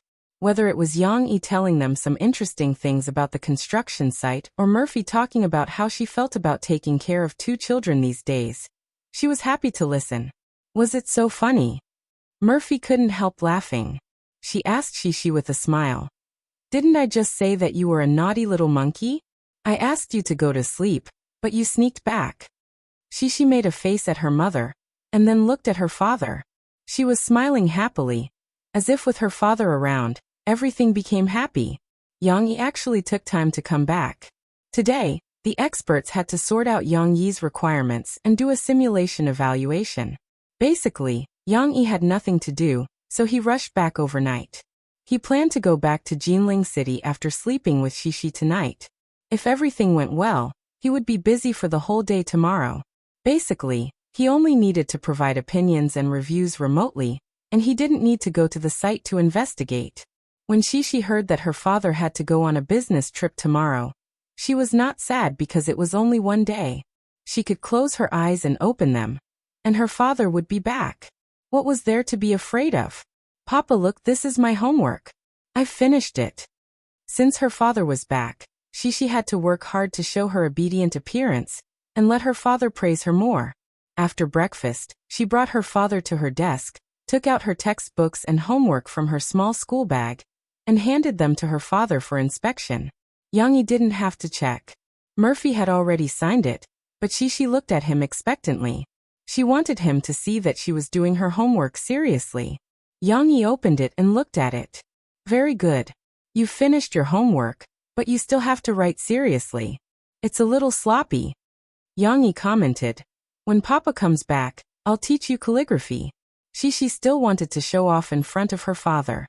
She opened the textbook excitedly, pointed to the articles on it, and said, "Papa, we taught these lessons. Let me read them to you." The sea, blue, wide and round. The beach, yellow, long and soft. The little girl's voice was clear and pleasant. Although she hadn't learned to read with emotion, she imitated the tone of the teacher. Her cadence was still very good. Yang Yi wasn't perfunctory. Since he was accompanying Cece to review her homework, he listened very carefully. During the process, he even interrupted her. This part is wrong. It's not wide and round. It's wide and far. Round means round like this ball, and far means distance, referring to the distance. After reading several texts, Shishi still wanted to continue. She took out 2 identical books from her school bag. The Adventures of Little Bubu? Yang Yi raised his eyebrows. At first, he thought that Shishi had taken the extracurricular books at home to school, which was not allowed by Yang Yi. However, Yang Yi wasn't in a hurry to blame her. He wanted to listen to what Shishi had to say first. Shishi forgot to tell her father about it yesterday. At this time, she was full of interest and wanted to introduce it to her father. This was given to me by Sister Xiaowei. This is mine. This is the one I want to give to Xiaoyu. Sister Xiaowei? Of course Yang Yi knew this name. However, he was a little surprised. Why would Sister Xiaowei give books to her friends? Papa, you don't know. Shishi shook her small hand and said excitedly, "This book was written by Sister Xiaowei's mom." Then I told Sister Xiaowei that I had read the book written by her mom, and liked Little Bubu very much. Then Sister Xiaowei was also very happy. She said that if there were new books, she would give them to us. Yang Yi couldn't help laughing. At this moment he understood. It turned out that it was such a coincidence that Sister Xiaowei's mother was the author of this book. Your friend's mother is called Yuing, right? Yang Yi smiled and asked. Yang Yi didn't have an impression of Yuing. When he was in a meeting with Manager Liu, he accidentally met the woman. Yang Yi had long forgotten about her. Moreover, there were countless authors who contributed to the foundation. How could he remember a passerby? The reason why he could call out Yu Ying's name was that Manager Liu told him that this month, a dark horse appeared in the Sahara Publishing House. The Adventures of Little Bubu appeared on the bestseller list of children's books in less than 2 weeks. Although it was far from being comparable to Yang Yi's story collections, it had achieved the best results among the published works supported by the foundation so far. The author's name was Yuing. Therefore, Yang Yi had an impression of her. Shishi tilted her head and thought for a moment. She shook her head and said, I don't know the name of Sister Xiaowei's mom, but I know that Sister Xiaowei's name is Yu Xiaowei. Yu Xiaowei? Oh yes, you also told Dad on Tuesday that Yu Xiaowei doesn't have a father. Yang Yi understood something. Yes, because I am Sister Xiaowei's super good friend, Sister Xiaowei gave these books to us. Shishi didn't have any shrewdness and smiled innocently. Yang Yi thought a little too much.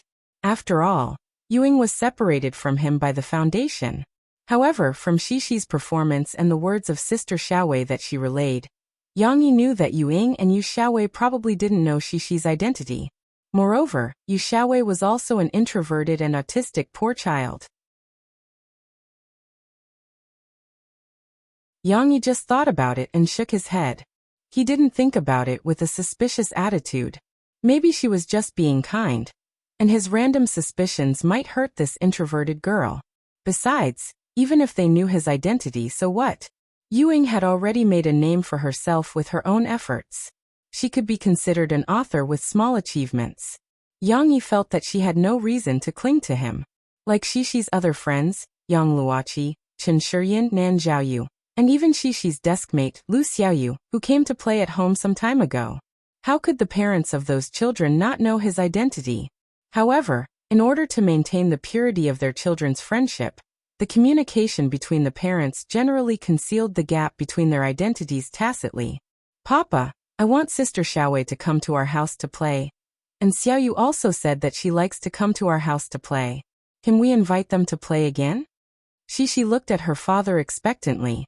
Yang Yi rubbed Shishi's little head and said with a smile, Of course, when Papa comes back next week, you can arrange for them to come over on the weekend. Yeah, that's great. Shishi jumped up happily.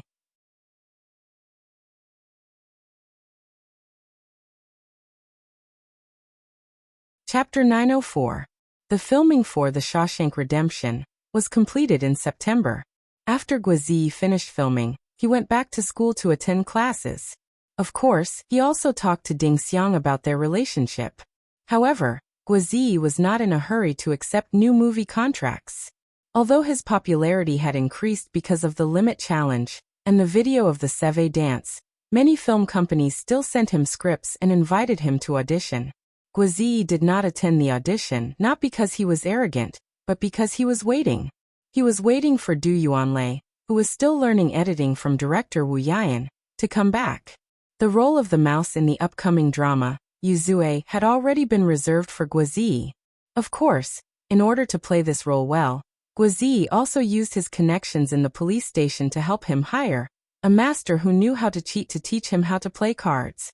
Now that Du Yuanlei was back, she could not stay idle. She immediately set up her own crew. Most of the crew was still the same, including her exclusive cameraman Wang Chao, lighting designer Zhu Liang, makeup artist Long Enai, and so on. However, because this was no longer a student production, Du Yuanlei also hired some experienced professionals. Some of them were even seconded from the Limit Challenge crew, such as the stage supervisor, sound engineer, prop artist, costume artist, and so on. It must be mentioned that after the first season of the Limit Challenge ended, although most of the crew were transferred to the crew of China's Voice, there was still a difference between a reality show and an indoor music variety show. Many of them were temporarily idle. China Star Productions Foundation was still a little worse than other production companies and television stations. They did not have many programs, so everyone was too busy to take a break. It was good to have a break, but if the break lasted for a few months, it was easy to get into trouble. At the end of September, China Star Production experienced a turbulence.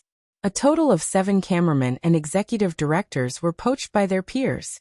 One of the executive directors and 2 cameramen went to Xingyao Production. It was said that they had already joined the filming of the Travel Challenge. Although China Star Productions did not lack cinematographers and executive directors, they were also constantly recruiting people. As long as the main directors and scriptwriters were not poached, China Star Productions would not be hurt. However, after the poaching incident, Yang Yi and Yun Yangfeng, as well as a few executives of Zhongxing Productions and a few directors, had a meeting to come up with a strategy to prevent such a situation from happening again. On one hand, Yang Yi had spent a lot of money to sign non-competition agreements with the key figures in the company. On the other hand, he had also asked Yun Yangfeng to arrange for the employees who were still on vacation to be loaned to familiar TV stations to do outsource work. The company's commission was very small, and was only used for daily operations. The remaining profit that was not taken was also considered some benefits for them. There was no need to talk about these unpleasant things for the time being. It was better to return to the set of Du Yuanlei's remaining sin. While Du Yuanlei was preparing for the filming of this TV series, she had also begun a nationwide casting call. Many roles, including the main character, remaining sin, were still available. 2 years ago, when they were filming Fairy Tale and The Fugitive, both Du Yuanlei and Yang Yi were still unknown in the film and television industry. Du Yuanlei had to rack her brains to find suitable actors. Some actors had even rejected the invitation to audition because they looked down on her. If it were not for the fact that Du Yuanlei was highly valued by some teachers in the film school of River City's Media University, and had invited some actors with good acting skills to support her, and even taught Jiang Lei, the old man would have rolled up his sleeves and entered the scene personally. The filming of The Fugitive might not have gone so smoothly. Now the situation was completely different. Du Yuanlei was considered a director who had entered the 100 million box office club. Many small-time actors who wanted to be famous would not dare to look down on her. Even if some actors who were already famous and some management companies who had a lot of resources in their hands might still look down on Du Yuanlei, they could not ignore Yang Yi, who stood behind this TV series. Yuzue was written by Yang Yi after all. Yang Yi could be said to be the most bug-like existence in the entertainment industry in recent years. As long as someone was related to him, whether they acted in his movies, sang his songs, or appeared on his shows, everyone's popularity would skyrocket. Of course, the most important thing was that Yang Yi's works were all successful. Fairy Tale was the ancestor of micromovies. Despite the proliferation of micromovie competitions in recent years and the endless number of good works, it was still the benchmark of micromovies. Countless film schools and teachers could not avoid this micro-movie that was similar to a music video when it came to micro-movies. The Fugitive had made a name for itself during the off-season, and had also earned hundreds of millions in the box office. Its unique and humorous plot had won unanimous praise from the audience. Soldier's Assault was broadcast at the beginning of the year, and its results did not need to be detailed. Until October, no TV series had broken its ratings record. Obviously, it was almost guaranteed to be the best TV series of the year. Even if it had not been broadcast yet, Drawing Sword, which was the big show to start the new year next year, had become popular even before it was broadcast. Countless fans of Soldier were now eagerly waiting for the series. With so many successful works as a foundation, Yang Yi's new TV series project as the screenwriter naturally received strong attention from the industry from the beginning. As soon as Du Yuanlei's news was released, she received countless audition requests. Du Yuanlei and the crew were so busy dealing with these requests that their heads were spinning. They hadn't even officially arranged for the actors to come to the audition yet. That evening, Du Yuanlei, who had been tired all day, decided to have a cup of coffee to relax. Therefore, she went to a familiar coffee shop on the corner of the street. Ding Xiang was not at the coffee shop. She had gone to train with Guizi, leaving Yang Huan alone. Yang Huan did not plan to be alone in the room. She went down to the coffee shop and chatted with Sugar Cube, who was on duty. Yang Huan was also quite familiar with Du Yuanlei. When she was admitted to the film school, she had also received acting training from Du Yuanlei and some of her seniors. The two lonely people chatted, and Du Yuanlei even gossiped about the relationship between Guizi and Ding Xiang. Guizi had pursued Du Yuanlei before, but that had been a long time ago. Moreover, in Du Yuanlei's opinion, she was much older than Guizi. Now that she thought about it, she did not take it to heart. She only thought that Guizi was too young, and did not consider the problem maturely. However, as Du Yuanlei chatted with Yang Huan, she looked at Yang Huan and suddenly had a thought. Yang Huan was skilled in martial arts. Du Yuanlei's mind was filled with the various characters and their plot in Yuzue for the past few days. When she saw Yang Huan, Du Yuanlei thought of Lin Yujing, the policewoman of the narcotics unit, who had a complicated emotional entanglement with Yuzue. Many actresses had submitted their resumes for the role of the female lead, hoping to audition for it. However, Du Yuanlei had seen their resumes, including some of their videos, and realized that most of them were just flowery and impractical. Each and every one of them was delicate. How could they play the role of this shrewish and skilled policewoman well? Yang Huan was different. She knew martial arts, which was her advantage. In the Limit Challenge, Yang Huan was very shrewish, not delicate at all, which was very similar to Lin Yujing. Moreover, Yang Huan was tall and slender, and her looks were passable. In the end, Du Yuanlei looked meaningfully at Yang Huan's bulging chest. Well, the size is not bad. It should be enough if you stuff it with something. Du Yuanlei suddenly became silent, and Yang Huan also noticed that Du Yuanlei was sizing her up. Yang Huan was creeped out by Du Yuanlei's last look. She pulled her coat and asked curiously, "Sister Du, why are you looking at me like that?" Du Yuanlei smiled and did not explain her behavior. Instead, she said directly, "Huan Huan, are you interested in auditioning for a role in my crew? Let's see if you are suitable for the role." You're tuning in to the Earbook Haven YouTube channel. Don't forget to subscribe and join us on this journey to catch the most captivating stories.